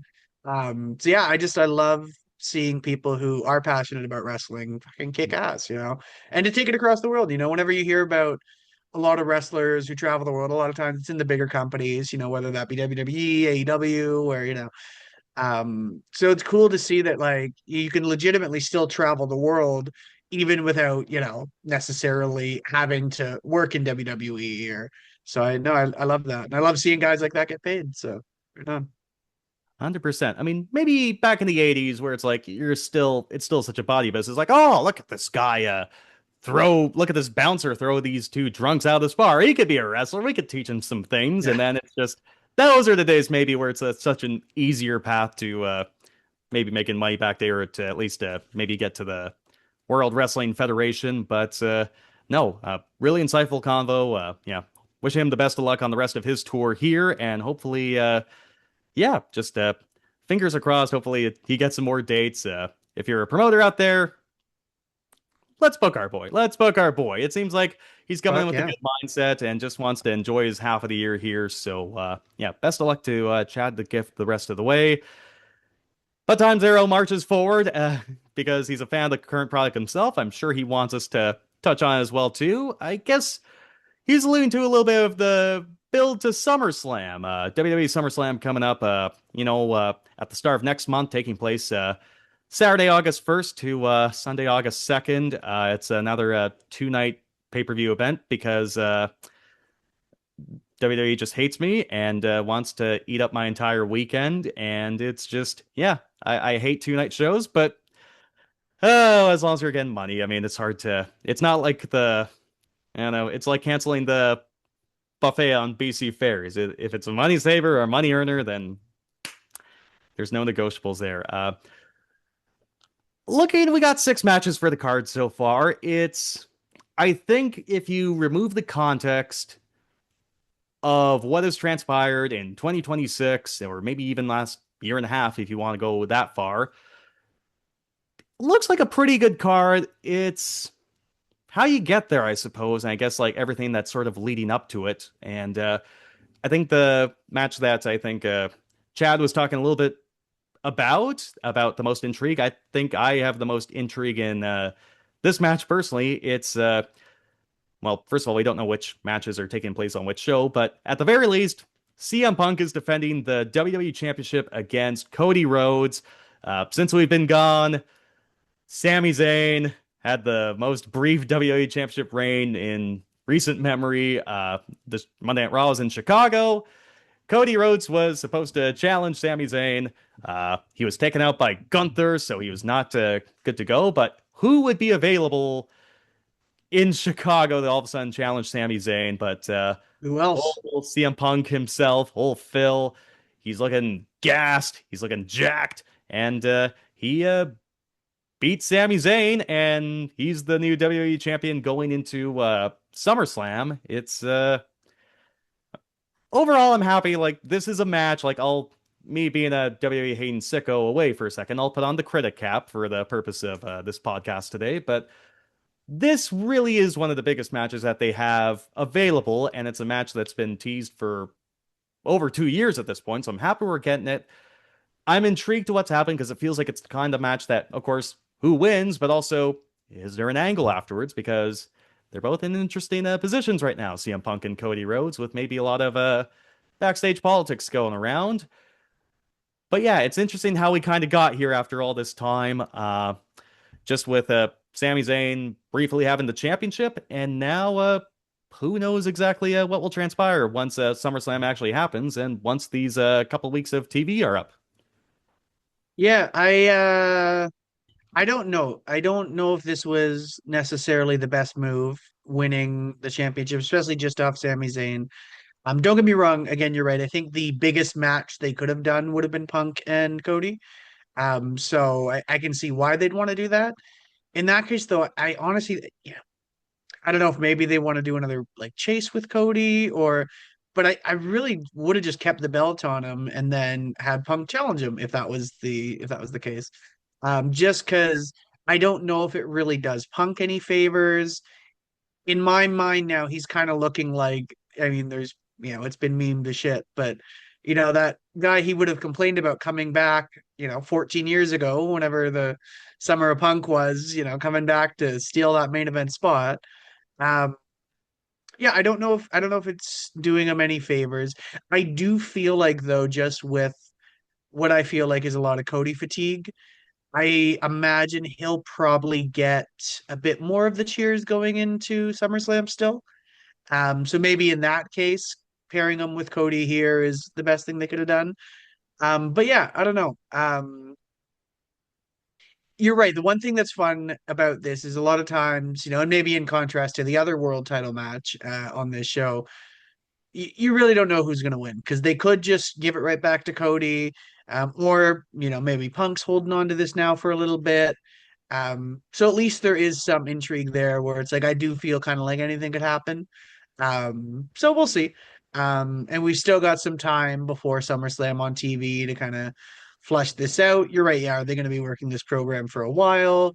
One thing that I've been noticing, actually, it's funny, I haven't really thought about it until now, but there's not, especially with these kind of big time matches, you'll see you don't really get those like feuds now. Maybe like Cody and Gunther's a bit more recent of an example. I don't know if maybe Gunther's at that echelons of the core 4 or 5 of their main eventers, but where you see like a series of, like Roman and Punk was a one-off. Um, yeah. So we'll see kind of how this goes. But Mhm. Well, to put it bluntly, two folks who I never ever want to hand it to them. But the first one would be old CM Punk, old punker.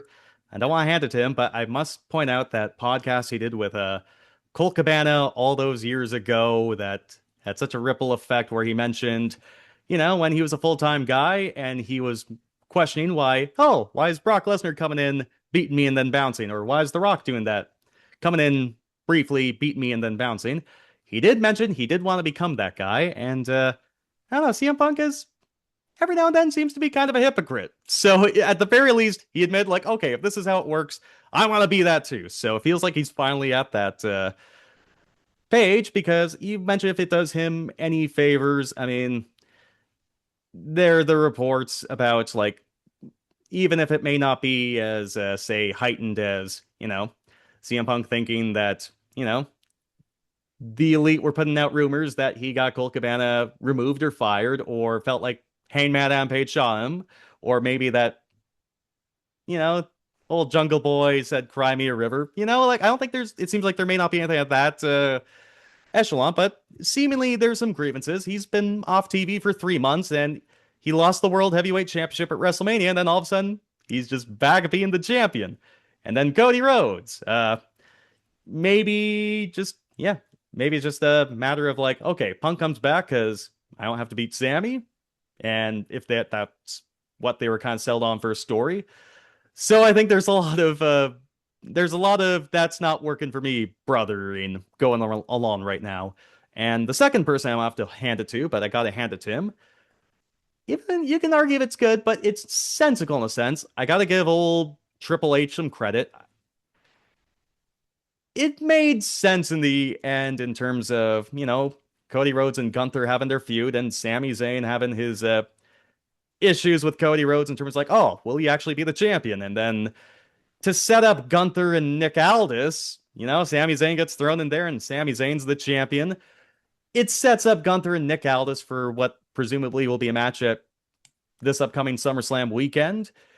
So it does make sense, but of course, if the goal is a CM Punk, Cody Rhodes championship match, you really do need to throw it on Sammy just to put it back on Punk, because, say, your team Sami Zayn, especially in the days of the Bloodline, like, say, back to 2022 or 2023, you're waiting 3 to 4 years for this guy to win it, and it's over just like that. Just a throwaway championship win at a Saudi Arabia pay-per-view, and he loses a week afterwards. So what are you going to do? But at least this match is finally happening now. There's intrigue. You don't know which way it's going to go. In fact, you don't even know who's going to win, but it's a match where it's like, or this program, it's like, I think you're kind of starting to see the chess moves being done, where folks are trying to put themselves in a better position to, try and stay on top in front of the fans' eyes.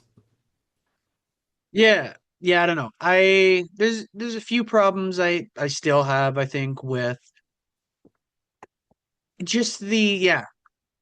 I don't know, like, they clearly knew that there'd be backlash with Sammy, but I don't know, I think they're at a point now where they don't really care. They're still gonna just kind of go through with, I think they're what they. I think they're chronically online, and they care very much. Like, oh, but it's too predictable. Here, we'll give Sammy a championship. I think they're in tune with how. I think they're chronically online more than we may give them credit for at times. I don't know. I feel like we've done this now twice with Drew winning it, with Sammy winning it, where it's like, well, you said you were sick of it, and it's like, well, he's just gonna give it right fucking back to him, So it's things like that where, because then, yeah, they can tout, like, the unpredictability, like, who saw Sammy winning the title and who saw Punk coming back, but I don't know. As for the world title, where trying to think of how to word this.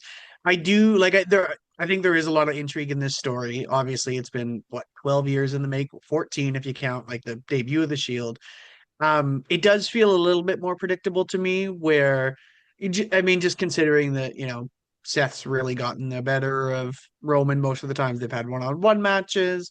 I think the last time was the Rumble, where funny enough, it was, obviously peak Roman in the bloodline, right in the middle of that monster title reign, where they're still protecting Seth Rollins, which is, insane to think about. So I feel like this is where Roman finally does get that win back. I don't really see a world where Seth takes the title at all. But that being said, I am, looking forward to it. It is, a story that they've been putting off doing for at least 4 years now. And it's fucking time. I'm glad they didn't wait till Mania for this. I'm glad it's, I do feel like they're trying. I know, like you said, I'm not huge on the 2 night shows either, where it does take up your entire weekend. But I will give them credit. It does feel like they're really trying to put an effort into this SummerSlam and make it larger than life. With two, bona fide insane world title matches, especially considering the last few years, whether it was, I guess 2 years ago now, but I'm thinking like with Cody and Solo and Damian and, Gunther, nothing against some of those guys, but it's just like this is clearly the caliber of these four competitors in the two world title matches are, bar none. So I'll give them that. And then obviously now with Brock, I mean, that's a whole another story with that return uh, after the fake out. But it feels like they're really trying to put the pieces in place for this to be a massive, massive show. So, I'm optimistic. We'll see going into it. But yeah, there's a few different things that I'll still question for sure. You see, I don't think it's time for Seth and Roman. I think you ran out. You would have waited? No, you ran out of time. Who fucking cares? Who fucking cares about Seth and Roman in the year 2026? I'm sorry. Like, I like try and sell me. I've seen these guys back in 2015, 2016. I've seen them in 2022. I saw them in a WrestleMania main event of some sorts 2 years prior. It has been 12 years since the Shield broke up. And how many times Michael Cole just has to hammer it home to you. Oh, that's the fist from the Shield, like to steal from the Deadlock guys. That's the fist from the Shield, the Shield fist. Michael Cole says, that's the Shield chair, or there's a power bomb. That's the Shield bomb. These guys are 40. They've been on these television sets of ours for a decade plus.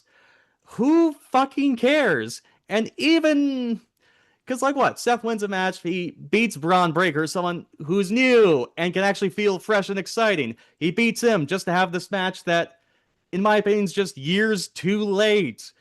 And it's not only years too late, it's been done before. And who can possibly care? That's the thing. I just look, I just don't. I don't know. I come to a point where there's a lot of times where, especially if it's like extends like a decade plus, I've seen it. I've just seen it.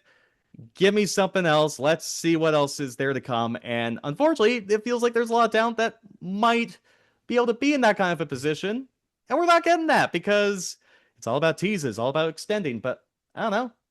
This show at Minnesota, in Minneapolis, both these shows, like, don't get me wrong, 20,000 still a good crowd. But if you're in a NFL stadium with 70-something thousand, you're going to see the pictures of like, oh, look at all the tarps. The Fed is dead. When it's not, the business is good. But I don't think I'm the only one there. I just don't care about Cope. I don't care about Seth and Roman in the year 2026. I really don't think I'm the only one in that camp at this point, despite what all the fans who will buy the overpriced tickets at Raw say. I don't know.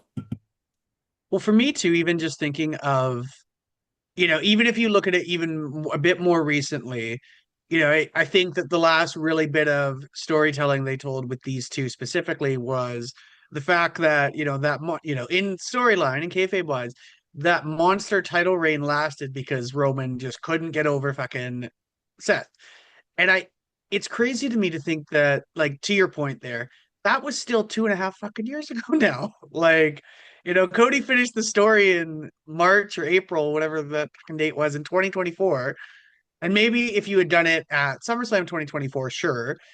But to your credit, I see that now where it's like, even that, where, you cost me that world title. At the same time, you're telling that story 2.5 years later, and he's already won another world title since then. So, yeah. So I get where you're coming from there. And to that, I won't say devastated, but I was pretty upset when Braun lost earlier this year to Punk as well. And then now having done the job for Seth, and now kind of seeing where with Heyman, I don't know if he's leaving the Vision after last night's Raw or 2 nights ago's Raw, whatever that was.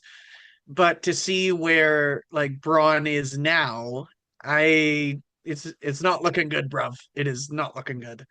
No, and I think that's part of like an issue I had, like, and these guys are trying their best on the mic, but like an issue I had with Seth Rollins promo, he's hinting at like this might be the last time ever that Seth and Roman will ever face off. And it's like, hey, we're in our 40s. We're getting old. He's basically saying it's an unction. It's an unction junction at the unction. I don't know. And I'm just thinking, I don't know, you guys are still doing really fucking well. Like, who's coming? You might be able to do this when you're 50. Obafemi, we'll get to it. He won the fucking tournament to have this championship match at SummerSlam, and he just gave it away. Braun Breaker was supposed to win the World Heavyweight Championship at WrestleMania, and he's Austin Theory's young boy. His wings have been clipped. The wind was taken out of his sails. Obafemi's in the cuck chair. Javon Evans, my guy, he's losing to Rusev in the year 2026. Nobody cares about Rusev. Listen to the crowd reaction. Nobody gives a fuck about him. Trick Williams, with personality alone, is somehow keeping his head above water. But he's not a good wrestler, and they're giving him bullshit, but he's gonna persevere with his personality. Who is fucking dethroning you anytime soon? I do really like Trick, actually, I will say. Same, Again, but you're right. I don't know how much I love the prospect of a Constable Corbin feud, but yeah, good for him. The fur belt I actually think is pretty cool. I saw some discourse online. I thought it was fun. I think it's good for the character. My only complaint with it is very off topic now. My only complaint with it is with they've kind of conditioned us now where the white straps, it's not the Intercontinental title anymore. White is for the women, black is for the men for the straps. So my only complaint is it kind of looks like the Women's United States Championship. But I do like the fur. I like things that are fun. More stuff should be fun. Yeah, I don't know. The Javon Evans example you used is pretty strange because it felt like, especially at the beginning of the year, that they were super hot on him. I don't know if this is just like, well, he's so young. He's how they get about paying their dues, and yeah. As for just trying to think of everything you covered there yeah. quick. Sorry, that was a As lot. for I know. Oba, oh no, it's good. I love a good verbal diarrhea. Um, as for Oba, I wasn't huge on it either. I think if the route, because don't get me wrong, it's still a big match, and he'll probably win. He'll probably beat Brock, and maybe he'll retire this time. Who fucking knows? We should But clarify. It is a Hell in a Cell match between Brock Lesnar and Obafemi before we continue on. We're yes. jumping ahead of So, ourselves here. for those who didn't see, it was instead of traditionally where the King of the Ring winner and the Queen of the Ring winner, they can challenge for their brand, or I think it's any title. I don't know their whatever the rule they're going by, but they can challenge for either world title. And he gave that up in order to fight Lesnar at SummerSlam. So it is still a big match, but I That's think that you could have done something else. Like I just would have had him in the tournament. Sorry. Yeah, sorry. I didn't want to cut you off there. I feel bad about it, but that's sort of the kicker. He didn't just say, you know what, I'm going to defer this championship match. He gave it up. He said he gave it up, and his reason was, well, you and fucking Brock Lesnar and Paul Heyman, you'll just cost me anyways. What? What? What is the point of this then? Yeah.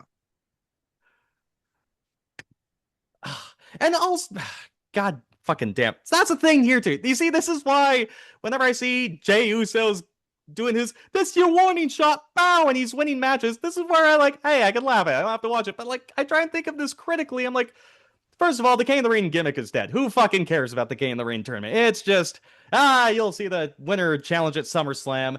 No, you won't. Well, will I see him at some point? No, actually. The gimmick is dead. But then it's for this match of Brock Lesnar, and I know they're trying to sell an NFL stadium. You got Hell in a Cell. Hell in a Cell's all cool and all. What do we get out of it?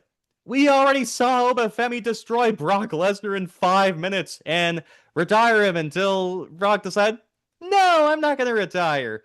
Like, what are we seeing? Like, it feels like, what are we doing? We're going right back to where we were at WrestleMania. What progress has been made? He's a guy who doesn't want to be the champion, who's going to do the same thing he did back in April. Yeah, I don't know. I really don't get why because again, if it's to be believed, Brock was actually done at Mania. I'm sure we'll get an Unreal about it and a 3-part miniseries that you can check out on Netflix. Um, but I don't know if his whole thing was that he was going to be leaving and he was done, and that was a shoot actually threw to Heyman, and like Heyman said, he really like you know after all of that, if they were like, okay, that's it, what was the point in then fucking him coming back? Not even what 3 weeks later, I can't remember exactly what it was, but just in time to fucking get you to buy the Italy show. Um, which is also annoying because I think that, I mean, for the last however long, I think what 2 years, year and a half or whatever, we've known that this SummerSlam was going to be in Minneapolis. And we most of us fantasy bookers were like, oh, that's probably where Lesnar will retire. So in our head, we're already thinking like, oh, maybe they'll do a series and Obo will retire him. Nope, he's retired now. Shit, okay, well, I guess that's it. And then yeah, like what 3 weeks later, it's like, oh no, I guess it is SummerSlam, right? So Yeah, because you got and to then do that's the thing, because because you just have to do a trilogy. You just have to. Otherwise, oh man, God forbid we actually pull the trigger on something or strike while the iron is hot. No, we can save Obafemi versus Roman Reigns for WrestleMania. Actually, no, WWE's on fire right now. We can wait another year. We're getting CM Punk and Cody 2 years after they started teasing it. So why not just have a trilogy? Why not just have a match that people will actually want to see that they haven't already seen? Because, strike while the iron's hot for once. I'm so fucking sick of like, we can save him for this show. When the time is right, the time is right. The time feels right with Obafemi. Figure out another big match at next year's WrestleMania. It's in fucking Saudi Arabia too. Like, the attendance doesn't matter. Just strike while the iron's hot for once in your goddamn lives. I don't know. it's a good point about the Saudi shows, because it's like they will sell regardless. Whereas it seems like stateside is where they have the issue with the 20th, like if not that I'm suggesting every show should take place in the kingdom, but I guarantee you if this SummerSlam was there, mind you, they wouldn't be that worried about the attendance figure. They wouldn't be like, wow, No, 20,000, how are we gonna fucking pack this they're thing, at like right? 60 million show or whatever it is, bigger than any WrestleMania gates ever, just by going to Saudi Arabia. Like, who fucking cares about saving Roman and Oba for that fucking show? Strike while the iron's hot. You may need these ticket sales in Minnesota more than Saudi. I'm going to move Yeah. on. Oh, sorry. You say your last little pieces before. I'm going to get to some stuff Or on the you show have an I'm actually aneurysm excited about. um yeah, I don't know. I'm not ready to hit the panic button on Oba just yet. Do I think it was stupid? Yes. I would have probably, if you knew that it was just going to be him and Brock, I would have just kept him out of the fucking tournament. Have Seth win it then. If have Seth beat somebody maybe that's not Braun Breaker. And yeah, I don't know. I get to, the last couple years, the King of the Ring winner for the men's, they have won the championship. So maybe you want, with Gunther and then Cody, maybe you want to mix it up a bit and just, oh, they don't do it every year. But I think there's better ways than just going, I'm good. I'd rather, so I mean, mind you, I guess you could argue, but it is his first title. You could argue that retiring Brock Lesnar is bigger than a fucking championship He win, but already it's did like, it. yeah, well, I was gonna say, yeah, he already did that at WrestleMania. So, and then if Brock takes off the gloves again, I'm not gonna believe him. Even Yeah. if, like, because you never know, and then expect the unexpected. Anything's possible, right? You Obafemi could know, win the Royal Rumble, and I wouldn't care because who says he's like, you know what? Forget about this championship match too. I'm gonna face Danhausen because Danhausen cursed me. I don't fucking know. well, Stupid. I would hope he wouldn't face Danhausen. But He might, because if Danhausen curses him, then Oba's gotta get revenge. Like, yeah. well, I'm good. Yeah, I'd fight Roman in Saudi Arabia, but I'm cursed anyways, so I'd lose that match. So I might as well. Fuck. All right. On to something I'm actually intrigued to see. Penta defending the Intercontinental Championship, the men's Intercontinental Championship against Chad Gable. I don't know if it's not striking while the iron's hot, but the iron's still relatively warm. I think in front of the WWE audience, like Chad Gable, probably the most over he was maybe 2 years ago, where it felt like he was going to challenge Gunther for the Intercontinental Championship at WrestleMania before Sami Zayn did. But we're not too far away removed from the AAA show, the mask versus mask match, the Battle of the Grande Americanos, like maybe under the WWE umbrella, one of the best pieces of television and one of the greatest matches ever under the WWE umbrella. But I don't think the main roster fan base really cares about AAA all too much. But I think they have dug into the idea of Chad Gable losing his mask and apologizing to the luchadors, trying to redeem himself. I think there's something for fans to sink their teeth into. And now I think it's important for maybe Chad Gable to get a win to reward that faith, so the fans will continue to show their faith and, I don't know, maybe create another star. You never know. Yeah, I was a big fan of, sorry, I was a big fan of how even the gauntlet I thought was, other, like you had mentioned, other than taking out Javon the way you did. I liked how it was laid out. I thought it made Chad look really good, um, without necessarily hurting anybody else. And I am very intrigued in this, especially because this story kind of started at the beginning with Chad wanting to win the championship. His vision got clouded so much, K-Pipe wise. I mean, his vision gets clouded so much that he, turns to maybe some more nefarious ways. Um, and he's now since realized the error of his ways, and now, hopefully we'll see, but he could be getting the biggest moment of his career, finally besting a luchador and winning a championship. And yeah, I don't know. I'm really into this, and I think if they do it well, I think this could be the match of the weekend.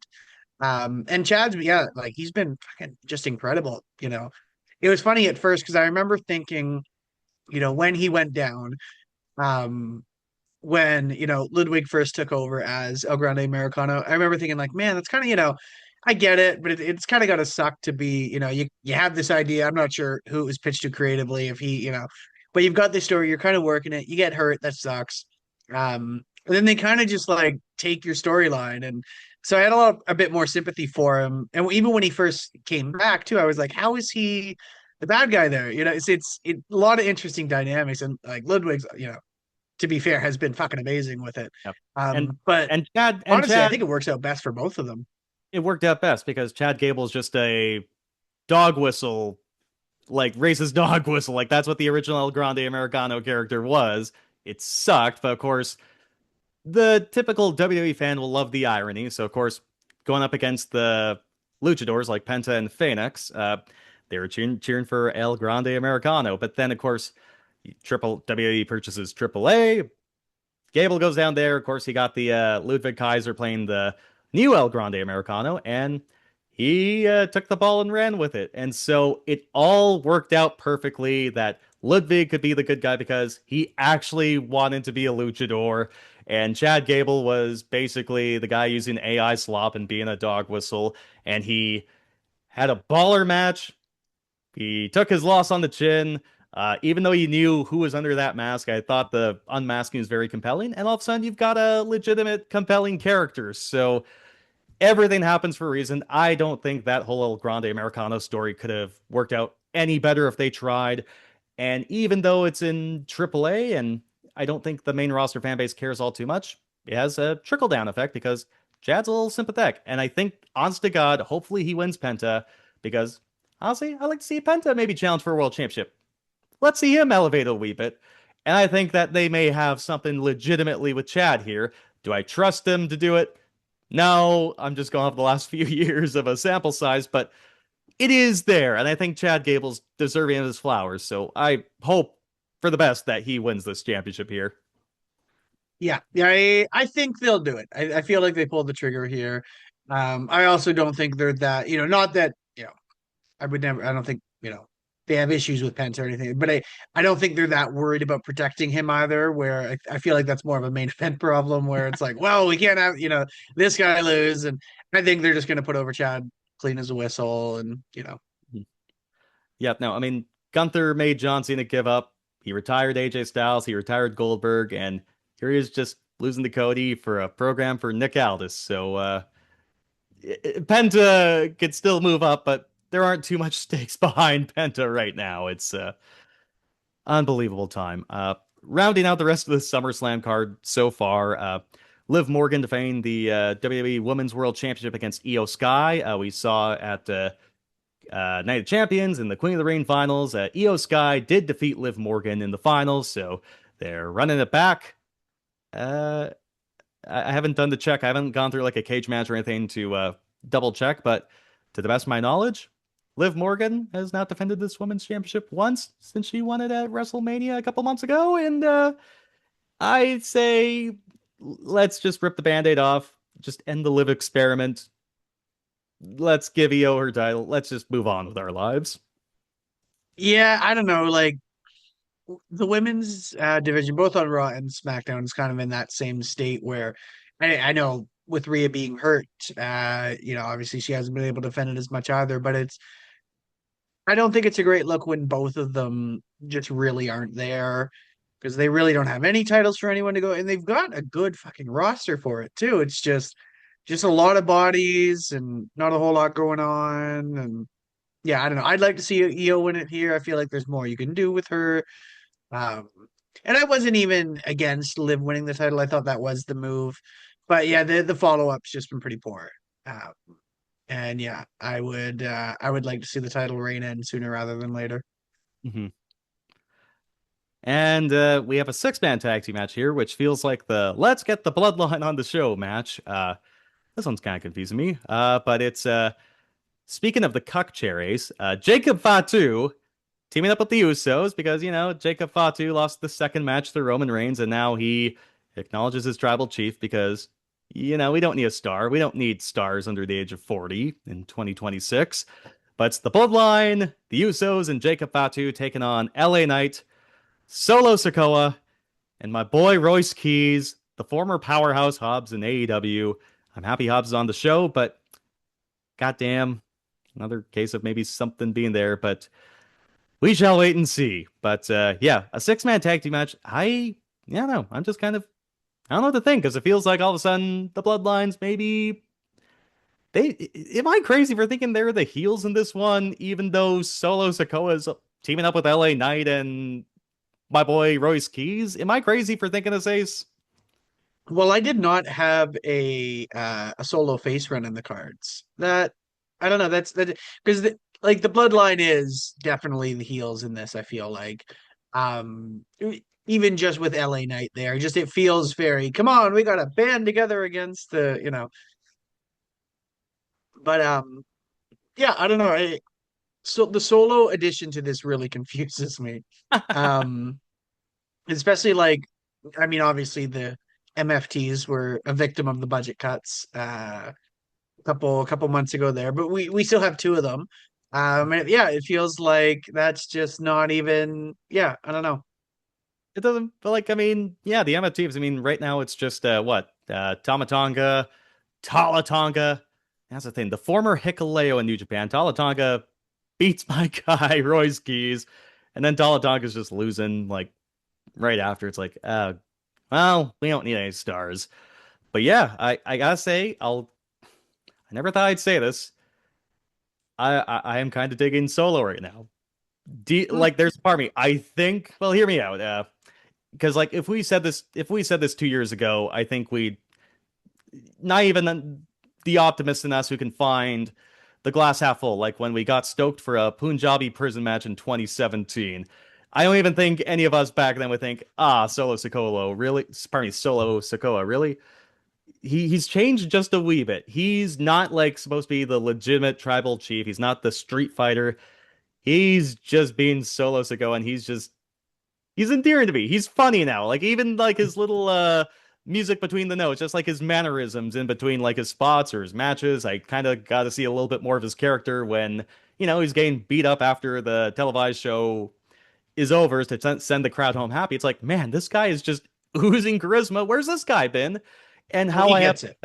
yeah, 100% how I have gets the ironic I love Jey Uso because you know what? I don't have to see Jey Uso. I can just see the worst of Jey Uso. So I do like it for that, but I'm kind of feeling the tide has turned for Solo for me. I'm kind of liking to see he's just, how do you describe it? Like he's not as good as Batista. This is a weird comparison, but it's like when Dave Batista in 2010 decided he was going to quit and he just stopped giving a fuck, and he just became this unintentionally hilarious, charismatic guy. I'm kind of getting that with Solo right now, and he is finding a way to become endearing to me, where it's like, I think he'll just always be a fine worker, but if he can sneak some charisma in here, I might be able to have some fun while he's having his matches. So I honestly am hoping for a big Solo win here, because why the hell not? I don't know. I just don't trust them to really follow up with it. I just, it's interesting. I think back to I know we joked about this before, but the conversation with Cody and Solo, I think it was at Bad Blood when you know Cody was when it for to set the stage. What was it? It was Solo and Fatu versus Roman and Cody. And there's a bit where Cody's on the ramp and he's kind of like stomping and being like, "Yeah, come on, come on." I think we So I talked guess about after the this, just match, the did whole we? hot tag thing. Yeah, I think we did Yes. touch on this. Yes.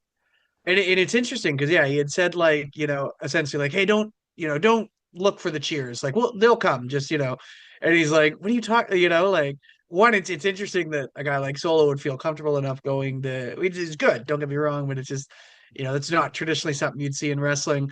But it was funny, where Cody's mindset was like, yeah, but it's hot right now, but someday you're going to be that 17th guy in a lumberjack match just trying to get the crowd into it that doesn't really care. And then he was like, thinking about the passage of time now, like that doesn't necessarily exist anymore. Solo may never be in that spot.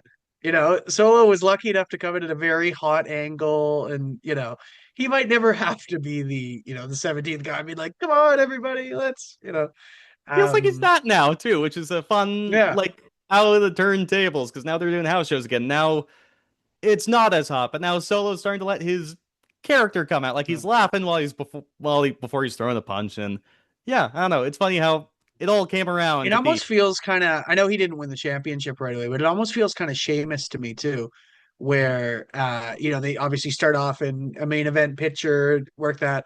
And then as the years go on and you progress, it's interesting because it's like I would never say that like, Sheamus completely plummeted, actually up until his release just what was it, a week or two ago now.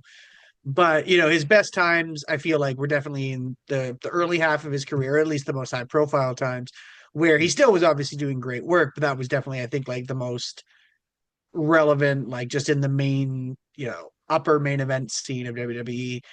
So maybe that's something we'll get with Solo in the future then, where there's still a really good spot for him to be a long-standing talent and make a whole lot of money doing it. the Sheamus comparison is a great one, and I have many Sheamus takes, a lot of them great, but well, not my takes are great. I have complimentary things to say about Sheamus. So, All my takes are great. They're the best takes. oh fuck, yeah, no, I misspoke there.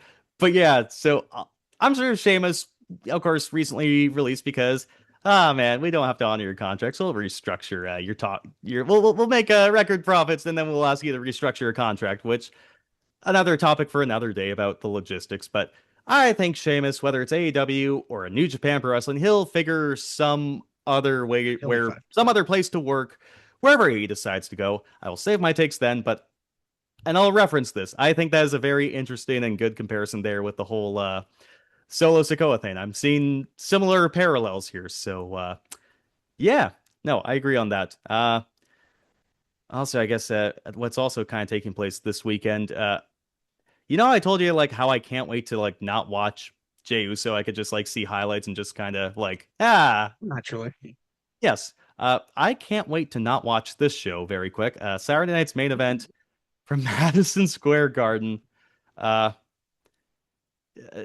most endearing thing I can do to describe this will be it's shit from a butt, and I'm kind of looking forward to seeing the reaction from the New York fan base because when the World Wide Wrestling Federation was a territory, New York was home base, and this is the show they're putting. Danhausen and JD McDonough in the no disqualification match. The world beaters of Paige and Brie Bella defend the WWE Women's World Tag Team Championships against Laney Reed and Fallon Henley of Fatal Influence. Bayley and Lyra of Valkyria. And then CM Punk and Cody Rhodes taking on Gunther and Sami Zayn. I can't wait to not watch this show, Ace. CM Punk and Rhodes versus Gunther and Zayn is such a Teddy Long SmackDown main event. It's just, And they coexist, playa. yeah. I don't know if they're going to be able to. I guess there's only one way to find out, and that's by downloading Peacock and or whatever. Fucking, I don't know what Saturday Night Main Event's on, but whatever it's on, that's the only way to find out if they'll be able to coexist. So Yeah. Buy your subscription. I mean, yeah, they've mailed it in on these cards now. You could just, they're not on NBC anymore. It's just a show, but I know they'll do well wherever they go, really. But in Madison Square Garden, this is what you're offering up. It's like, oh boy, I don't know. I don't know. And It's I just don't such know. a theme now with these shows where I I've come around a bit. I remember when I think it was, I'm sure WWE was doing it a bit. I mean, I remember AEW was starting to popularize, at least for me, when they had such a massive roster um, at the start of COVID and then a little after, where it was like, this week on Dynamite, you'll get 10, Ricky Starks versus whoever, right? And then, and then next week, you get. And I never liked that. I always liked how it was like your pay-per-view, okay, sure, those are the matches you're selling towards, but you're selling towards that pay-per-view, right? And I was never a fan of like laying out different matches on different shows. I've come around a bit to it since, but I don't know. WWE is doing it a lot now, but it's not even in these big matches. It's Danhausen and JD McDonough. Like that's not something that's necessarily gonna, make me be like, oh, I gotta check that out. And even this tag match, I don't know. I don't know how the crowd's gonna be, but I feel like with Zayn, I don't know if it'll be great. But we'll see. Yeah, I can't imagine they'll care much for the women's tag team title match. Bailey and Lyra, I think there's something there, but I'm doubtful they'll follow up in the way they probably should. But Building up to shows, I think it's a smooth transition to what we're going to be touching on here, just because shifting focus to AEW, because we had quite the recent example of that here. Like, it was stunning. Like, I enjoyed it, but quite stunning because last Wednesday, I mean, we're recording today. We'll see what the follow-up here is on tonight's AEW Dynamite, but last week, it was a beach break or whatever. It was a cool venue in Clearwater, Florida, where it was like, outdoors, like 102 Fahrenheit with humidity, and it was like an outdoor amphitheater. It looked cool, but it must have sucked, but it was a pretty important show. Like, it was, I'm not sure if Tony Khan just decided, boys, we don't have the FIFA Men's World Cup today. We gotta fucking knock it out of the park. But it was something because we had a huge show. The most important one, I'd say, the lead would have been, we have a new AEW Men's World Champion. Kenny Omega defeated MJF. Ace, hold on. Give me one moment here. will do.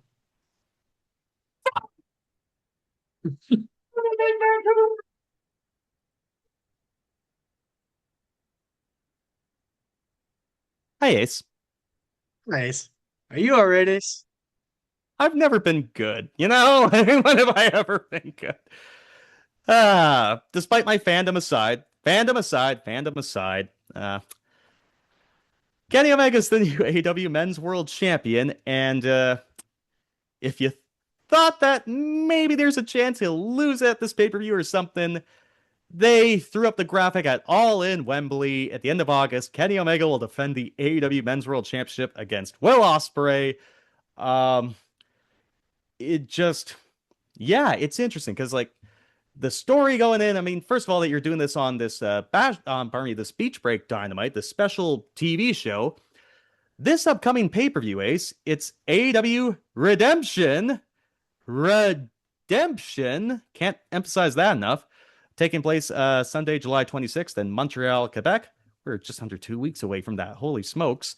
All of a sudden, Kenny Omega, where he would presumably get his redemption and win the championship, he beats MJF on Dynamite, clean as a whistle. Great match, great pop. First, I wonder what they're doing on this pay-per-view, but then also what they're doing at Wembley. I mean, we talk about what's the big match offering. There's a history just, after Will Ospreay and Kenny Omega lost at AEW Dynasty in Vancouver, that their paths would cross, and it appears to be that they'll have a world championship match in the main event of AEW All in Wembley next month.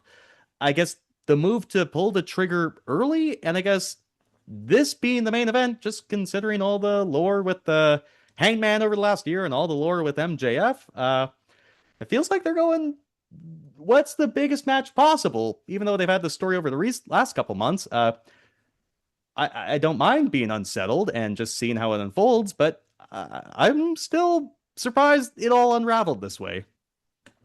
Yeah, I don't know. I mean, I would have preferred, I feel like MJF going into All In as champion. Um, I don't know if maybe they'll do a rematch at Redemption Now with Kenny and MJF. I don't know if maybe we're looking at possibly like a three-way down over at All In. Um, yeah, I don't know. It felt very like, oh, let's pop a rating here, which traditionally I'm not huge on. I don't think it was the worst thing they could have done here. Um, but yeah, I don't know. It did feel random, especially for Omega to finally win the championship back. Because even I mean, his story of coming back's been, incredible. Hmm. Selfishly, if they were going to do this, I would have liked to have seen him just do it at the show. Obviously, we were in person for in Vancouver. Um, but yeah, I don't know. I just for me, just the last year, and just kind of with their resurgence in 26 now, and they've been kind of gaining some steam. I feel like MJF should have been in it. It's just kind of my gut. It'll still be good regardless, and I feel like there's obviously a big story there with both Omega and Osprey. But yeah, I don't know. My gut just says that MJF should have somehow been a part of it in some way there. You know? No, I feel that he has been. Oh, are you still connected with me? Oh, okay. Thank goodness that didn't Oh happen. yeah. Chad the Gift was on that little cut out there. I don't know if that was probably on my end, but we're all good. But no, I think you're right there. I was able to hear what you said. Yeah, just because I think we're all also conditioned that things should be leading towards the quote unquote big show, and I think if you had to choose who's been the wrestler of the year in the first half of 2026, if you're going by, okay, intrigue, performance on the mic, being a draw, and quality of matches, MJF is probably the wrestler of the year just with the work he's done and just how AEW's kept this momentum after, before, while AEW had this turnaround, it was John Moxley keeping the AEW championship hostage, Hangman having his redemption arc, and then obviously MJF holding this belt for his reign of terror and then just evading all challenges. Everyone wants the belt. It feels like something is lacking with MJF. Like, I wonder what is the path for him for All In now, just because it feels like he's been the most important draw for the company over the last 6 months and change. I'm really intrigued to see what happens there because during the match, Will Ospreay, well, first of all, there's a backstage segment with Will Ospreay and MJF backstage. They have a brawl to kind of make you hint. Well, try to give you a hint. This might be the Wembley main event. Kenny Omega put his it was the Hangman and Cody Rhodes tip where if Kenny didn't win, he would never challenge for the championship again. They tried to persuade you to think that's going to be MJF and Ospreay, but then not only that, Will Ospreay takes the Dynamite Diamond ring away from MJF when he tries to use it, so he kind of interferes in the match. So I feel there's another chapter there down the road. I just don't know if it'll happen at Redemption or if it'll happen before Wembley or after Wembley. But it feels like there's something there, but I just do not know. And Lord knows, like, now that I think about it, like when we talked about the ending of The Sopranos, and I kind of made the mention, spoiler alert, where it's presumed that Tony gets whacked at the end. I wonder who did it. And your response was, what do you mean? He's the bomb leader. Who wouldn't want to take him out? And I just thinking, who wouldn't want to take MJF out at Wembley? But nothing's glaring to me. I don't know, but I am in agreement with you. As much as I love as much as I love Omega and Ospreay, they'll knock out of the park. Fans have been buying more tickets to All in Wembley now since the move has been made. But that's a good point. It feels like there's a big void here. Unless maybe there's something on Dynamite, I really don't know what happens with MJF, and I don't have an earthly idea what is going to happen. And I don't feel like AEW will do a three-way that's not really there, especially for like the biggest match of the year, quote unquote. It'll be a traditional one-on-one. So I feel like it'll just be Omega Osprey, which again will still be great. There's a lot of history there that you can still play off of. But yeah, I don't know. I just with everything that's been going on the last little bit, um, yeah, I would have assumed that it would have been MJF and Osprey, but here we are. And then again, yeah, if you were gonna have Omega win it, I'd feel like the pay-per-view might have been the better call. Um, Again, not that I love a good TV title change as much as the next guy. I mean, mind you, we did just have one obviously with Darby a little while ago. It's comparing apples to oranges, of course. It was a very different set of circumstances. But yeah, I don't know. It is good, I think, too, to make these bigger shows, or sorry, these bigger free events matter, where it's not just like, oh yeah, well that'll be good, and then we'll get to the pay-per-view. And say, so I get that. Tune in because you never know what's gonna happen. Um, but yeah, I don't know. I feel like it should have been Max. Hmm. Yeah, we'll see. I'm kind of in agreement with you on that one, and I don't care what some of these. I'm becoming the you hipsters guy when I felt like I was the hipster for the longest time. Like MJF and Osprey was aesthetically and ethically the worst match ever. It's like, nah, fuck you, fuck all of you who say that. That would have been another great match, really intriguing. I don't want to hear the MJF and Will Osprey slander in the year of our Lord 2026. So, but no, I am kind of in agreement with you. Just yeah, I'm looking forward to the match. It'll be great. And we'll, whenever we get there, like we'll talk about Wembley when it's time. But yeah, the lack of MJF is just, it's really apparent. And right now, I mean, I guess that's a question. Like we're a week and a half away from this pay-per-view. I have no idea who Kenny defends against. I've heard theories that, it might be John Moxley just because he name dropped him on Collision this last Saturday. It could be, well, I think it's mostly just a dream. Just throw Omega Okada again. Or the reports from, I think it was Sean Ross Sapp with Fightful saying apparently maybe the TNT champion Kevin Knight challenge him. I don't know, but again, maybe we'll find out tonight on Dynamite. But yeah, I have no earthly idea what the next step for Kenny Omega is even before Wembley. So it's all up in the air. I really don't know where we're going here, and I don't like that. I want all predictable, but I want my steak just buttery, and I want my lobster just buttery enough. I want my steak just juicy enough. Nothing more, nothing less. I want it. I want my cake, and I want to eat it too. Is that too much to ask? Oh, you're muted. Thank you. Yeah, I feel like the build to this show coming out, like this pay-per-view, it's just I don't know. I would have done a little bit. I would have done a little bit more with it. I think, especially already considering now we're what, a week and a half, a little over a week and a half away. Yeah. Um, yeah, because as far as I know, right now the only announced match is just the women's championship. Yes. If I'm not, so You're exactly yeah, right. And yeah, that sort of thing, with this, because like a lot of matches that happened at Beach Break, probably I imagine was going to be on this Redemption pay-per-view, but a lot of cigars have been smoked, and yeah, that sort of thing. Like, and AEW's had these week or 2 week turnarounds before. Like I remember the first couple of years when All In was happening at Wembley, and they had when Tony Khan was huge on traditions, like having All Out on Labor Day weekend in the US. They could build a pay-per-view in a week or two, but you had something in the works maybe a little bit prior. And right now, like we got a week and a half away, and the only match we have announced is Tekla defending the AEW Women's World Championship against Willow Nightingale. So yeah, it's an odd one. Like, I mean, don't get me wrong, I love Montreal, I love seeing a show, but right now, if I was a ticket holder and I'm a week and a half away, like, what the fuck, bud? yeah. Mm-hmm.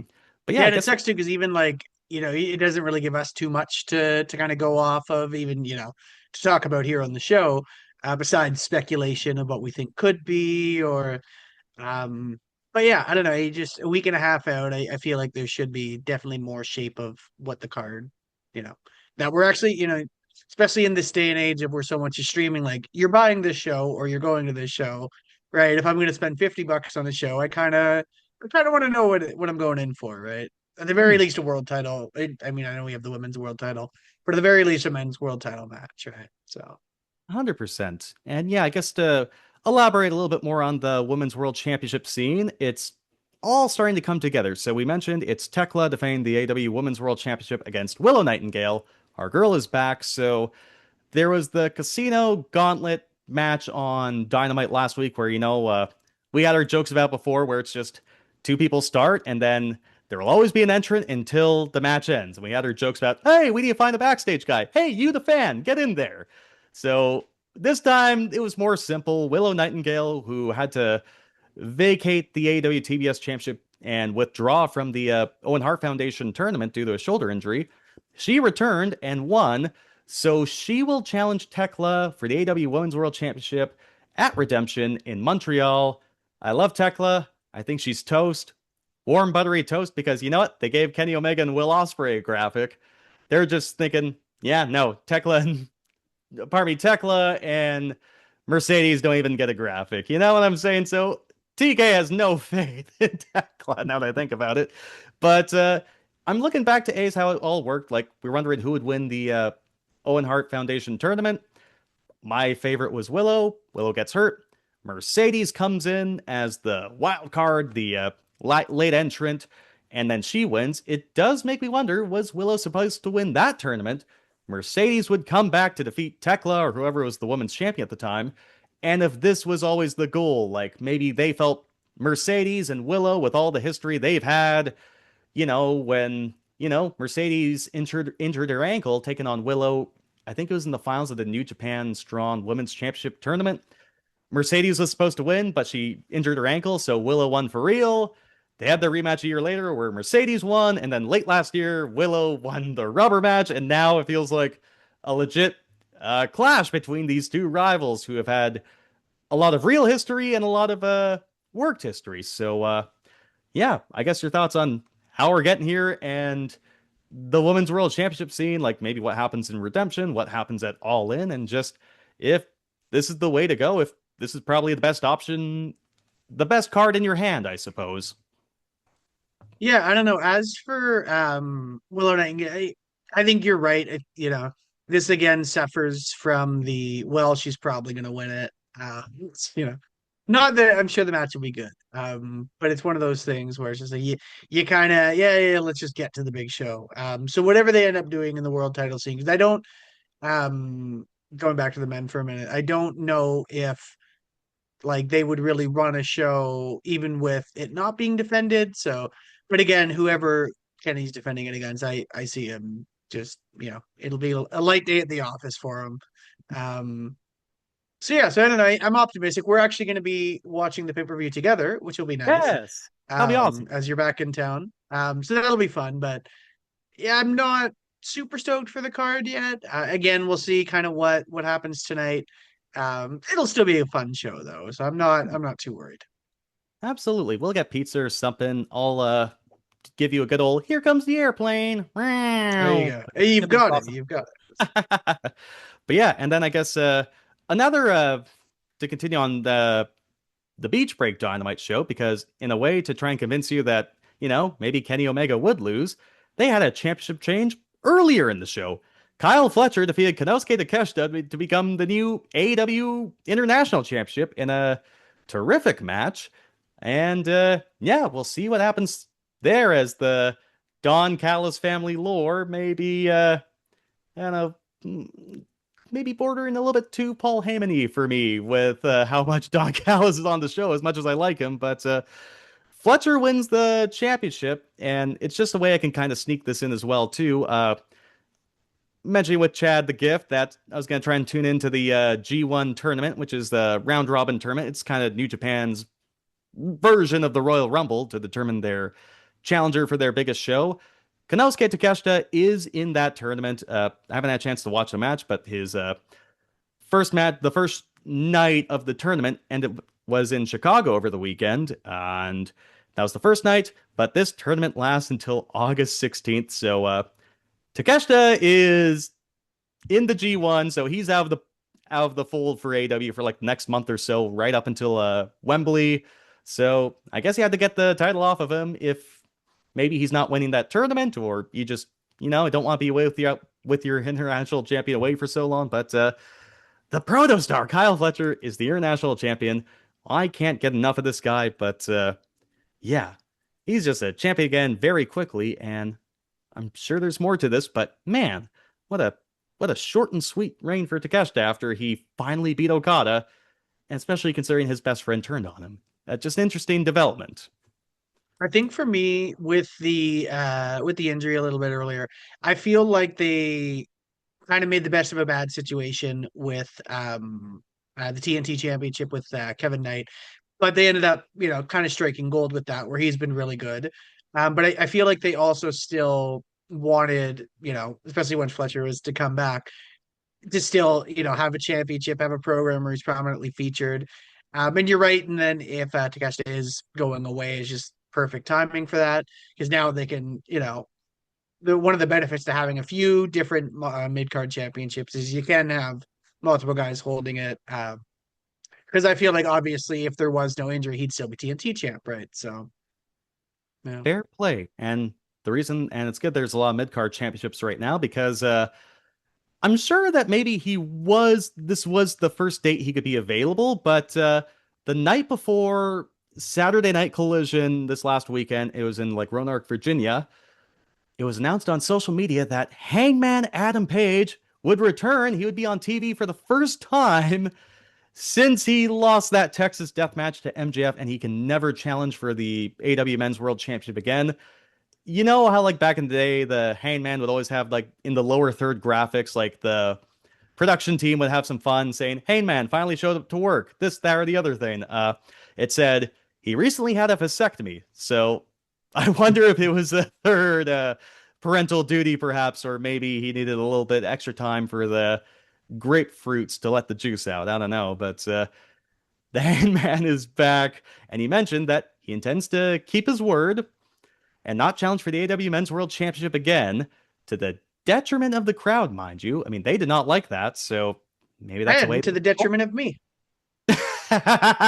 You want him to break that stip, don't you? I do. Yes, I do. I do too, but I don't want him to break stips, but I want him to challenge for the belt, and I'm so mad they put us in this position. Not to mention, I know the timing is what it is, but even just like coming back, like literally the show after fucking Max loses the belt, anyways. So, yeah. Deep down, like I know, like say, like a Tony Khan will listen to like an Ariel Helwani, he'll listen to the Observer. Oh, he's Why not don't you watching listen? this. Oh, he's got it. Like if he's not watching it, he's got maybe fucking oh god, who would he have? He maybe Evil Uno's watching this and getting back to him. It's like, There you go. DK, he wants Kenny to win the title in Vancouver bad. And he's like, I'll give him Kenny in Vancouver, but not with the championship. No Can I Do'sville, baby doll. Hey, to be fair, maybe TK is just like a massive VIPW mark, and it's just like, well, I gotta keep up somehow, right? His schedule's pretty busy, so. Serena Deeb and Evil Uno just passed the best word ever to TK, and now he's locked in. He's a sicko. These guys in Duncan, BC, just they're doing something magical down there. Mm-hmm. But now I'll try and get the horse back. I'm not gonna get the train back on the tracks. I'll get the horse. I'll get back on the horse. I'll get the horse back on the dusty trail. But essentially, what the Hangman says, yeah, I can still challenge all these other singles championships. So I'm sure we'll get more of the Hangman and Okada. Maybe more of the Hangman and Kyle Fletcher. Maybe more of the Hangman and Kevin Knight. But how do you sort of see it playing out? Because I think they're trying to use the. Because here's the thing. I think if Cody Rhodes went back on his word all those years ago, I think, of course, you'd still get skeptics saying, man, you just ruined the gimmick. But they did mention that it's all about the Hangman keeping his word. I just wonder if they're going to try and find a way. It's either he wins all these mid-card belts and he's not satisfied and then he turns heel and goes on his word, or he's in a situation where the fans are begging him to break his word for the sake of the greater good. I don't know how they're doing this, but the more I look at it, I think they're going to try and go back on this stip. Do you like any path, or is there any path that I may have not mentioned, or anything like that? Yeah, wording's always very interesting to me, because correct me if I'm wrong, but with the Cody stipulation was that he wasn't allowed to challenge. I know he had said like I'll never challenge again, but I'm pretty sure it was he's not allowed to challenge It for the was his championship again. word. I think that was a similar Oh, is it still situation. his word? It was his word, yes. Okay, because I don't know, like yeah, it's been God like what 6 years, and Jesus, fucking time It's goes longer fast. than the Shield at this Um, point. yeah, yeah. So that being so long ago, whereas with Hangman, the only again the wording where I will keep my word, I will never challenge for the championship again. The only other way around it would be like, let's say Hangman's becoming this monster, and they build him up, and he's the Mercedes Monet of collecting belts, and he's doing the whole everything, and then you get like an up and let's say a couple of years down the road, you've got this new AEW World Champion who goes like, no, no, no. Like for my legacy, I need to beat a Hangman Adam Page. I don't care if you won't challenge for it. I want to challenge you because I need to beat you because that's one way I could feel like you could get around it where because again it's such a fucking handicap and I wish they didn't do it in the first place.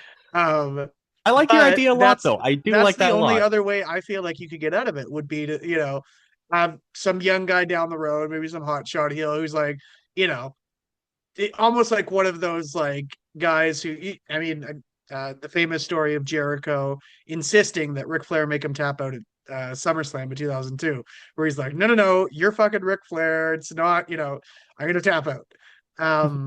I feel like that's the only other way you could storyline wise get around it where he's like I won't challenge for the title. It's like well you're not challenging me, I'm fucking challenging you dude because I need to Yeah, be I so like again, that. wording's I think very important. So that's why I was wondering too with Cody if Ooh, it was he'll never that challenge again. Can he challenge again? that's a good point, actually, because I know when we had our discussions about us not liking, well, if I correct me if I'm wrong, I was a fan of Liv Morgan being in the Queen of the Rain tournament. I know you weren't as bullish on it Yeah, I because, wasn't. but I kind of got used to say like the rule, like say with the upcut with the G1 tournament in New Japan, the champion is in the round robin tournament, and if he wins, he gets to choose his opponent at the Tokyo Dome show, Wrestle Kingdom. So there could be a situation one of these days, maybe, where the world champion gets to choose his opponent and say, "No, Hangman, I am challenging you." And it's clever. I never thought of it that way. Yeah. It's like you've taken creative writing or you're acting on dramas and you got all these ideas up in this noggin of yours. Ace, you were witty and Hey, charming. you were witty and charming. That's a deep cut if I ever had one. I didn't mean that in that regards, of course. Yeah, no, I know. Oh fuck! No, that's a good call. Like you're putting that university degree to good use, and I'm it's doing my darndest, man. It better pay off because it is a lot of money. Oh boy. Ah, if Tony is gone, if he says, "Oh, this is always in the works," fuck you. No, you weren't. We're taking claim. You pay for Yeah. Ace's degree, and well, you have this idea. Now it will be funny if he does watch the show because I feel like he's the kind of guy who would let you know. Like, there's an example again, very off topic, but Bryan Cranston was in. He was Tim Watley on Seinfeld for years before Malcolm in the Middle, before Breaking Bad, and there was a bit where so he's a dentist. There's a bit where he takes a hit of the gas before he's like, "Oh yeah, that's good," and then so he every time that's brought up in an interview because everyone talks about how funny it is where he's getting ready and there's a stagehand like some guy fixing a light and he goes like hey it'd be funny he's like what he's like before you give Jerry the gas you just take a hit of it yourself and so every single time he tells that story he always says it was some stagehand like he's never taking credit for it he's always credited this to be fair this nameless guy so if they do that with Hangman, I hope TK does the same and gives me a nameless credit and says, "Yeah, I was watching some podcast about indie wrestling, and I was just like, why didn't I fucking think of that?" And then I went fishing in Tofino, and it was awesome. Yeah, And it was great. It was dope. A huge boat, and they but I had a will say, Popeyes chicken right in town. It was great. he's just stopping at Haran or something, and just like, oh, and the Pokeball is amazing. But to take your idea, to expand with your idea quickly before continuing on, I'm going to call my shot. The year will be 2030 or something. The AEW Men's World Champion who will challenge Hangman Adam Page will be Bronson Rechsteiner after he leaves the Fed, where he was known as Braun Breaker. And that's how he's going to be like, you know what? Fuck these guys. I'll be the champion elsewhere. I think in an alternate universe, if Cody had thought of that, he probably would have stayed in AEW. Because he would have. Could you imagine, like, let's say a world where Cody never jumped ship? He's just the ultimate gatekeeper for the mid card title, but he's got that in the back of his mind. So it's like, once a guy like MJF wins it or whatever, oh, maybe he could challenge me, and then I could finally be that hero that everyone. Because that was what was so important to this fucking guy, was he just didn't want to be a heel. He just, wanted to be the white hot baby face. He got it. It's starting to turn on him now again, but he got it. No, he's still the man, though. I love the coaster. He's still the man. I think, like, there's got to be an angle, very briefly, there's got to be an angle for that SummerSlam main event, but I think if Cody turns, it maybe not to the same extent of Steve Austin turning at Mania, but I don't know, keep riding the roller coaster for as long as you can. But also, Bronson Rex Steiner, I'm just saying, Braun, your uncle was the most successful in WCW. AEW might as well be the spiritual successor to WCW. Come home. Join the dub. Yeah, I know you think Braun Breaker's a stupid fucking name. Come challenge the Hangman. To be fair, I also think it's a stupid fucking name. Named him Braun Breaker. He does kind of have that, like, that Goldberg-esque, I could see him coming in and just clearing shop. I mean, anything's... one thing just to say, I'll go back to WWE quick, because this was something I forgot I wanted to mention there, was as stupid as I think this new vision is, and don't get me wrong, it is stupid. I kind of got a kick out of the whole Otis Maxine. I don't know if it just felt like classic WWE for me. Is there a lot of problems with it? Yes. Should Braun Breaker be doing this? No. There's a lot that's wrong with it. But I don't know. I just watched it. I was like, it's just silly enough, Yeah. This guy, like, I don't know. If they fuck this guy up, if they actually fuck up, they will. They will. If they do, like, what else are you supposed to do? Like, this guy, he's got the bloodline. Like, he's the son of Rick Steiner. He was a legit Division I football star. He's got the look. He's got the athleticism. Is he the best promo? No, but he's got like a weird charisma about him. He checks every box. If they fuck this guy up and say if there's ever a day Braun Breaker becomes Bronson Rex Steiner in AEW, fuck, I'm just trying to think, like, gun to my head, I always thought, like, the most impactful, like, say, if AEW could pick one guy from AEW, it'd probably be Cody. Just, there's so much lore to do there. That would be, I don't know, that'd be like a canary in the coal mine if, like, a Braun Breaker actually went to AEW. It'd just be, I don't know, bananas. So I think Braun kind of suffered from almost like, like a Toy Story, like a new toy syndrome, where I think he was definitely positioned, and there was a time where it was like, okay, he's going to be the successor. But I don't know. I think that they had a few call-ups. Obel was kind of their dude. I feel like that's sort of their future now. They've got their Buzz Lightyear. He's got, Seth Rollins is the future. Seth Rollins is Buzz Lightyear. It's just Woody just continuing his dynasty. That is Seth Rollins. To be fair, for those who get even more off topic and have seen seen the new Toy Story 5, I do like that Woody's story is kind of told. I like that he kind of stepped back. I'm Woody FC through and through. I love Woody, but I'm glad that he kind of stepped back to, because there's not really much more. I feel like he's had his arc. Anything more is just, I'm glad he's still around. And Woody is old man Sting looking after Darby Allin. That is what he's still having fun. He's they got the walkie-talkie. He can still be helping the toys, right? Yeah. What was it? Toys versus Tech, Toys and 5. Like, it was great. Fuck. Oh, so good. All right, Ace. We're in the middle of a heat warning here at Gavloops. I'm sweating my balls off. I'm on my 4th bubbly water.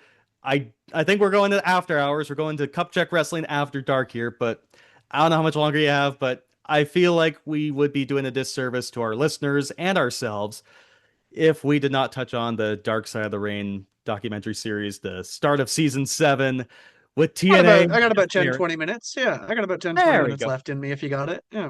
Absolutely. I sent you the link for episode 3. Did you catch episode 3 of Dark Side of the Ring? Yes, well, I got Crave too, so I was able to. I was surprised that they put it on YouTube as well. Like, was that all 3 parts they put on YouTube? Or they only put the first part on YouTube. There's a thing called Crime, and that's how the 3rd part. I see. Okay. Yeah.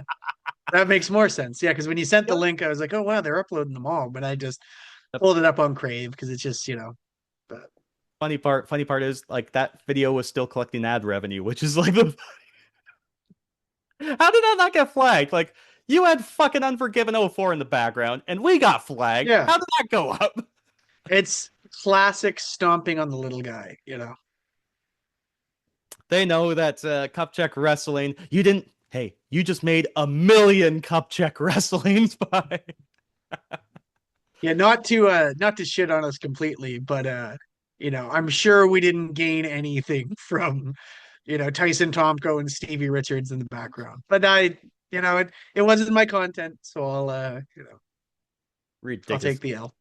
Fuck these bots. Fuck AI, I'm telling But you. yes, Dark Side of the Ring, Jeff Jarrett and TNA. I really liked it. I really enjoyed it. Should we, I guess, for anyone who hasn't seen Dark Side of the Ring before, I mean, it's exactly how it sounds. Vice started making this series called Dark Side of the Ring a couple of years ago now.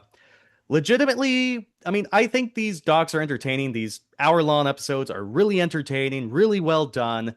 They talk to important figures of the stories. Some of the best wrestling documentaries I've ever seen. I think of the Chris Benoit and Owen Hart episodes, for example, as like the gold standard.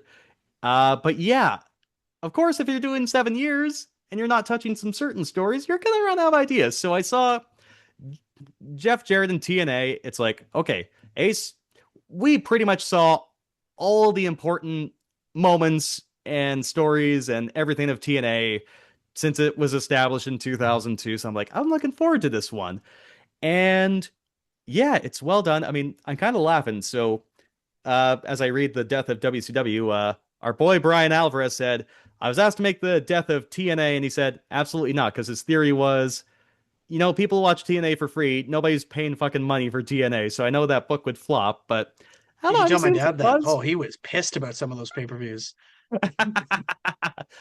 Timmers, I think Timmers hates a good deal at the best of times just because he actually has to spend money, but And it was tough too, because like he looked at it, he watches wrestling too. Like he watched a bit of it with me, but whenever I would ask to order a TNA pay-per-view, he looked at it as the lesser one, right? Like, oh, it's not WWE, so and we were lucky enough, obviously, we were going to the theater for all the pay-per-views, so we weren't spending $50 a month. But he was like, even if that's $50 a month, even if it's 34 for Destination X, like that's and now being an adult, like that's still 35 fucking bucks, like I get it, but yeah. in his mind, it was, why would I get you the knockoff stuff when the knockoff stuff's still fucking expensive? So Fair play. So yeah, we kind of set the table for what this was. So I kind of will guess we'll get into lore. So of course, TNA started in 2002 because well, it was following the death of WCW. There was no everyone was trying to figure out the lay of the land once WCW died and once ECW died. So Jeff Jarrett had a lot of money. His father Jerry Jarrett's a promoter, old promoter as well with Memphis in the city of Memphis with their territory. And so they had all these partners. They started this company called Total Nonstop Action Wrestling. There were maybe not peaks. There were like little hills and a lot of valley bottoms, but just fun to kind of dive into. So we had this circled on our calendar. We saw the 3-part episode. It was really well done. I will say, though, if you're looking for a documentary on TNA wrestling, it may not be entirely for you because a lot of it was, I felt a good chunk of it, like the focus truly was the story of Jeff Jarrett. But of course, the story of TNA is the story of Jeff Jarrett in a great sense. But a very, very fun watch. I got takes. Ace, you got takes, right? Otherwise, we wouldn't be burning midnight oil here wouldn't be happening in the afternoon. No, yeah, I thought it was really well done. Jeff got a pretty good edit. I'm not gonna lie. I think they touched on enough of his shit where it wasn't just like, oh, he was so great, he was a visionary. He, took his dad's $1,000,000 and ran with it. Like they I think like Jeff comes off very sympathetic to me. Which is like, so I think the big thing that a lot of people had problems, with some of the early TNA was just it was a lot of Double J. It was a lot of Jeff Jarrett is the king of the mountain. It was Jeff on pay-per-view posters for shows that he wasn't even at or on the card for. It was a lot of, it was a reign of terror in a sense of, like it's funny, even after watching this, I've been kind of on a TNA kick. I got Impact Plus or whatever their things, Oh, TNA no Plus, way. whatever it's called now. I was watching a couple of old ones just so you know.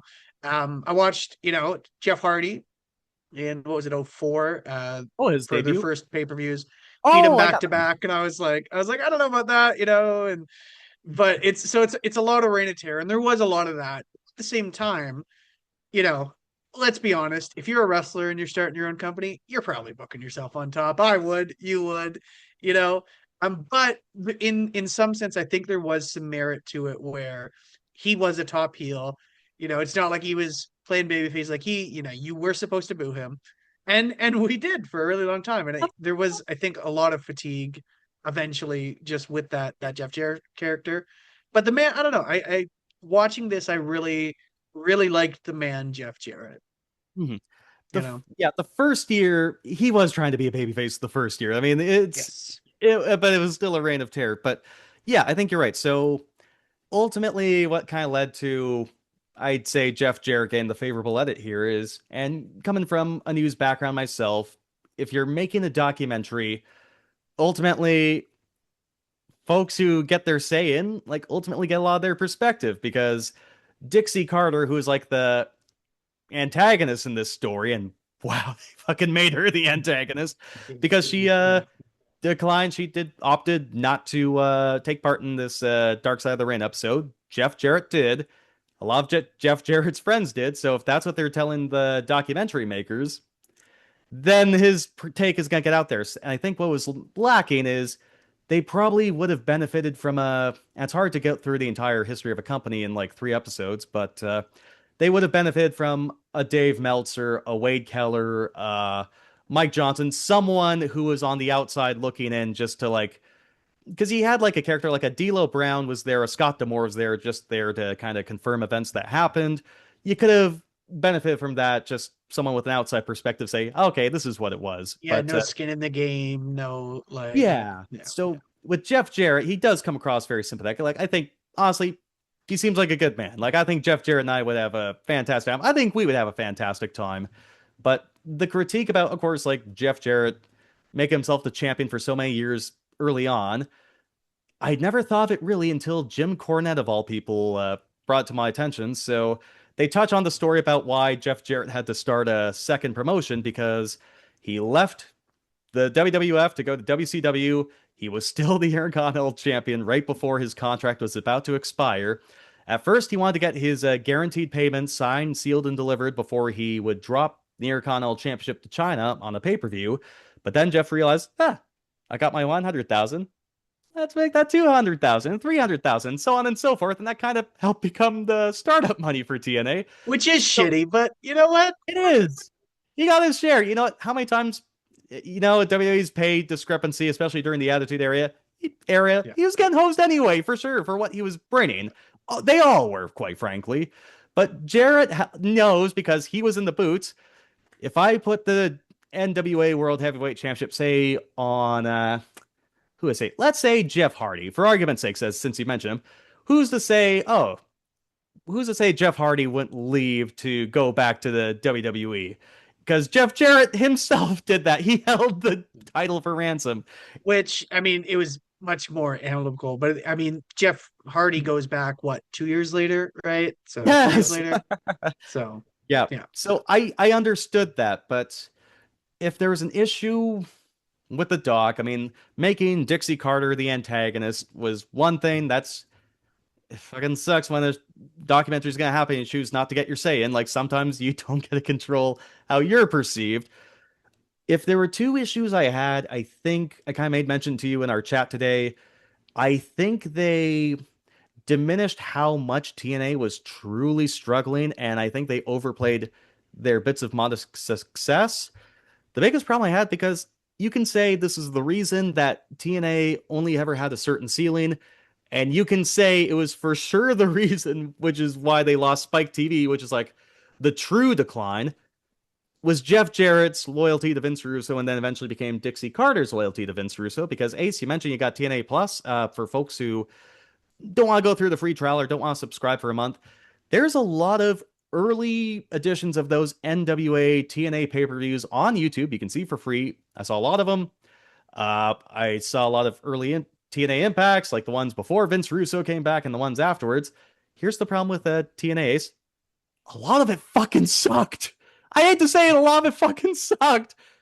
All right, and it's just like, I think Vince Russo, he got off scot-free. Like, they made mention that, yeah, sometimes the TNA fans would chant fire Russo, but for the guy who you can truly put a lot of this on him, he got off scot-free. I felt like I think they just kind of glossed over just Vince Russo's detrimental impact to TNA, but he's One Jeff thing Jarrett's too, boy, though. Oh, sorry, go ahead. yeah. No, one thing too I wanted to mention, especially, I mean, they touched on it really quick, but the town hall where Dixie kind of like read them all the riot Mhm. act. And one That was thing fun. that was omitted from that too was when she said, I better not hear anybody, the next time I hear a fucking crowd say fire Russo, I'm blaming you guys because that's not it. And it's like, well, like, so there was a lot of shit there that I feel Mhm. like could have been. I mean, I know, to be fair, they did have 3 episodes to play with. Mhm. But it's 20, I mean, maybe not 20 years. At that point, you're covering like a 10-year period. A lot of shit happens. So naturally you can't put everything in it. Mhm. But yeah, there's definitely some stuff that I felt like was left out. Mhm. Yeah. Yeah, But because overall, like, I thought it told a nice narrative story. yeah, if there's anything I'd like to see add, let's give them a little bit more wiggle room. Say they had a Who Killed WCW four-parter. I'd like to see more because they talked how Jeff and Jarrett started NWA TNA, and they said, "Oh, we lost our funding. Pardon me, we lost our funding. We have to partner with the Carter family, and Dixie, the daughter, is going to be the president."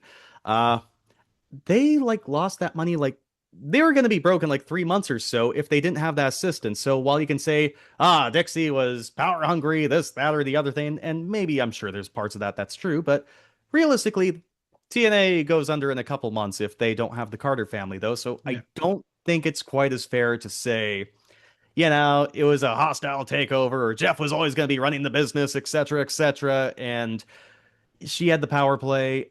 I don't think it. Again, I think it just kind of like it diminished their struggles, and I think they emphasized some of their success, like they had pretty good TV ratings for back in the day, but the problem was those TV contracts are not as lucrative as we see with media rights today, and really for still being in the period of pay-per-view, a lot of their periods just bombed. I mean, I think for the longest time their biggest buy rate was the first Kurt Angle Samoa Joe match, and that was like 60,000.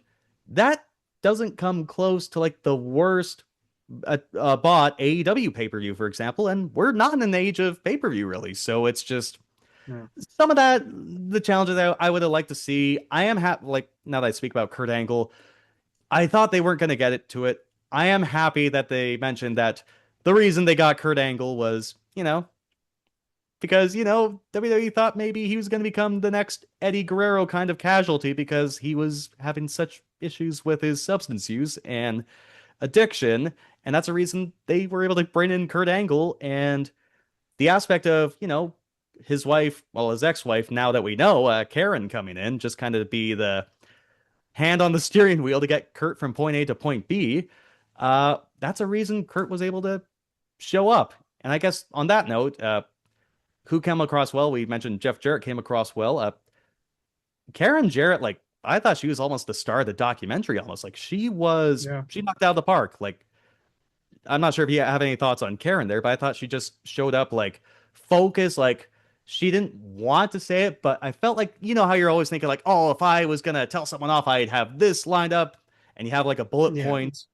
I felt like she wanted to say it for a while, even though she didn't want to, but she was prepared to get her points across that, when her and Jeff Jarrett met and came together, it was a few years after Jeff Jarrett's widow, Jill, passed away, and Karen and Kurt were split up for years officially. And even when they had that feud in 2011 or 2012, Jeff and Kurt were kind of co-parenting kids at that point too. But that Yeah. perception of like, oh, Jeff stole Karen from Kurt.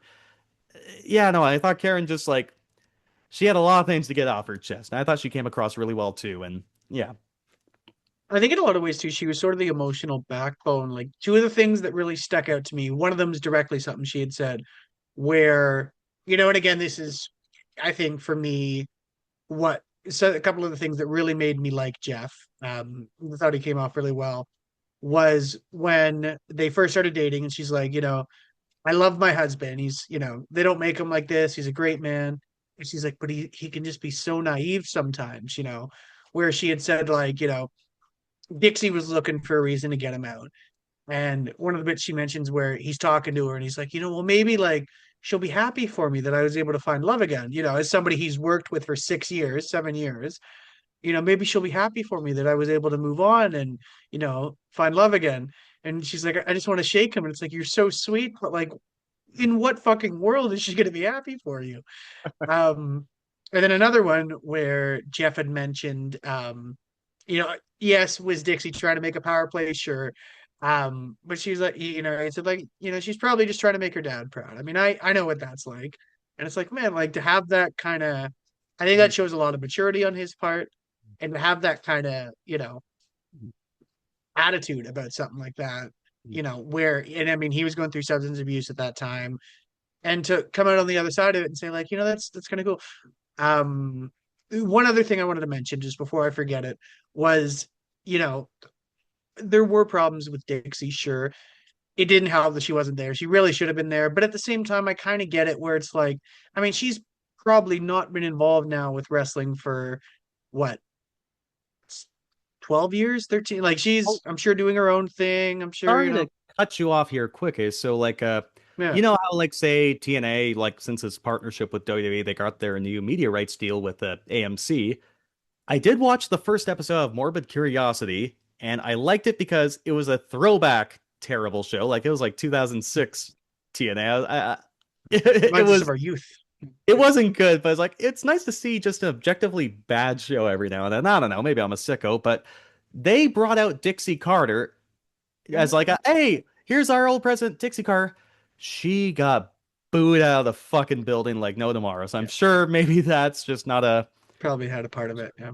Yeah. But yeah, I don't know. I feel like she just wasn't a wrestling person.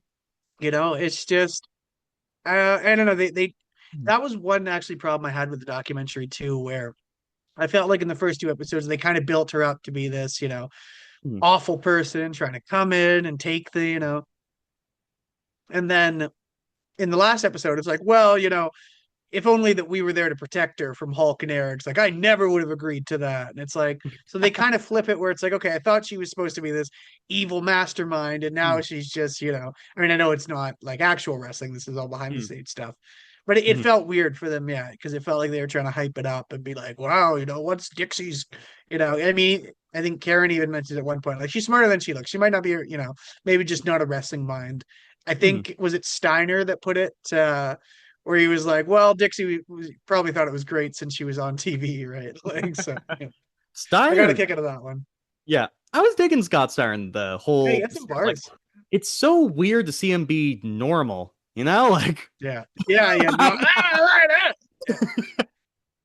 like him and like he was great. He offered a lot of good, honest insight. He was normal. The other one, I'd say, how do you say? There are two moments that kind of got to me because like I'm sick of these fucks and their dick measuring piss contests. Vince Russo and Eric Bischoff. Two parts kind of pulled at my heartstring a little bit too was following the death of Jill Jarrett, as they were talking about, like Jeff's widow. Like Scott Steiner was legit emotional. He had to walk off the set, but it was nice to see Vince Russo, the person. Not that I want to see someone cry or be legitimate sad, but it's nice to know you don't have to be a carny, or you're not always a carny. It's nice to know there's actually a person there, I suppose. And there is a heart. It takes a bit to get to, but there's a heart in there. Yeah. Or the one that got me, and don't get me wrong, I'm not a fan of Hulk Hogan, but when Eric's talking about like, if Hulk was still here and he breaks a little bit, it's like, it's still tough getting used to saying that. Like at the end, like every single, like Eric Bischoff did lose a friend. And it's like, I think he's still coming to grips with that. So it's like, you know what? I do like to see there's still a little humanity in the midst of these carnies in the most carny business. Yeah. So that stood out. And then, and I guess kind of put a bow on like my kind of thoughts. A little bit of the downfall of TNA too. They just kind of quickly glossed over like, Jeff Jarrett's out for realsies. He's starting his own company, Global Force Wrestling. I was able to see that in real time. I think they did like 4 TV tapings, and basically it was just a way it felt like his pyramid scheme to buy gold, and then eventually once, you know, TNA loses Spike TV because I think it was Vince Russo was supposed to email plans to Mike Tenay, who was the play-by-play announcer, but he accidentally emailed it to Mike Johnson, who's a wrestling reporter. And then Spike TV did not want Vince Russo around, and they were paying for the production when they were going on the road and everything. And then they found out Vince Russo's here, and that's why they got off Spike, and that kind of really began their huge decline. I wish there was more on that. I wish there was a little bit more like how when Dixie, like when the Carter family closes the taps on TNA's funding, and Billy Corgan of the Smashing Pumpkins, once again to wrestling, he's putting up the funding for these shows. He's thinking he's buying the company, but Dixie says, nope, he's just funding the shows. And then there's that big fight about who can own TNA. And then it ends up being Anthem Sports Entertainment, our Canadian company. So TNA still can con technically. And yeah, and they still own it to this day. And the Global Force wrestling brand Jeff Jarrett had, like they said, like, I was approached by Anthem to come together. It wasn't what I thought it was. I think Jeff Jarrett just carnied his way to say, hey, this is now my brand. How? You didn't do anything. Like, Global Force did nothing. How the hell did you? It was an accomplishment you were able to get that. It was a miracle. I felt like they just kind of glossed those parts over, but it's Jeff's story. I'm happy. Like, they went into like some of his demons, but there's just some important stuff that they just kind of glossed over that, you know what? As interesting as it was to hear Jeff Hardy, like the Jeff Hardy story where he's like under the influence at that Victory Road show in 2011 and they send him out into the ring on pay-per-view. Maybe for Jeff Jarrett and TNA, you can just say, hey, you know what? Maybe focus on this whole Global Force thing or how Dixie It'd lost. feel like a weird addition. I don't know, like it was definitely a big moment that happened in TNA, and unfortunately, I feel like for a lot of people, it's going to be one of the things that they remember the most. Mhm. Um, yeah, I don't know. It felt like a weird, unnecessary addition, but I mean, the theme I think was on addiction. You know, they mentioned like Fair. sorry, Jarrett's struggles. So Mhm. you know, um, yeah, I don't know. But it just it felt like kind of shoehorned in. I mean, Jet like Hardy's not been speaking for most of this time, and then all of the like even Matt was talking in the earlier episodes, and then it's like right in the end we have Jeff. Yeah, I don't know. Um, but that being said, I'm glad that he is trying to move, but he's not running from it, but he's trying to move on from it and say like, yeah, I fucked up, I was awful. He even mentions um, yeah, sometimes in recovery, some of the hardest people to forgive is yourself, right? But you try, you can't. Fair. I didn't even think about the addiction connection because I just perceived that as when Jeff Jarrett said, "Oh, that was under Dixie's watch." It felt like just another twist that That to Dixie. That's how yeah, I perceived it. I could see that too. I could, yeah.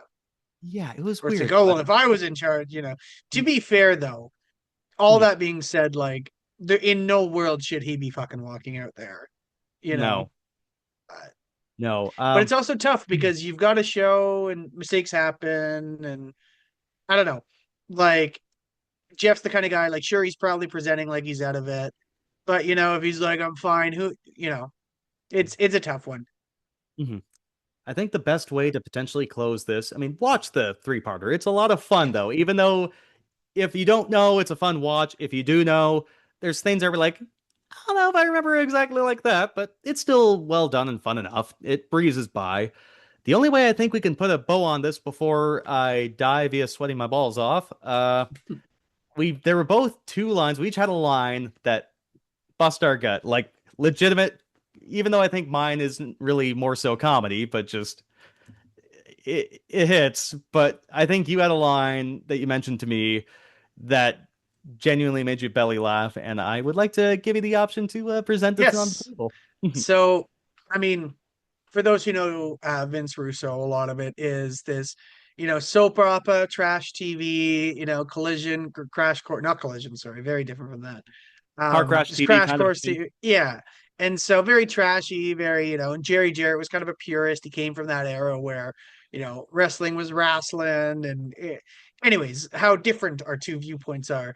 And a lot of it Jerry Jarrett was unfortunately not a huge fan of, and maybe not even unfortunately, a lot of it was dumb. As we said, a lot of those early shows sucked.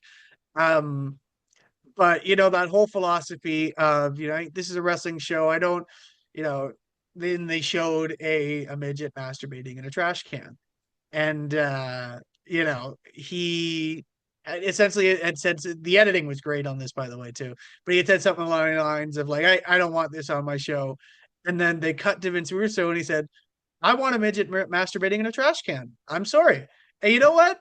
Fucking go off. If that's what if that's what floats your boat, fucking more power to you. I got a kick out of that one.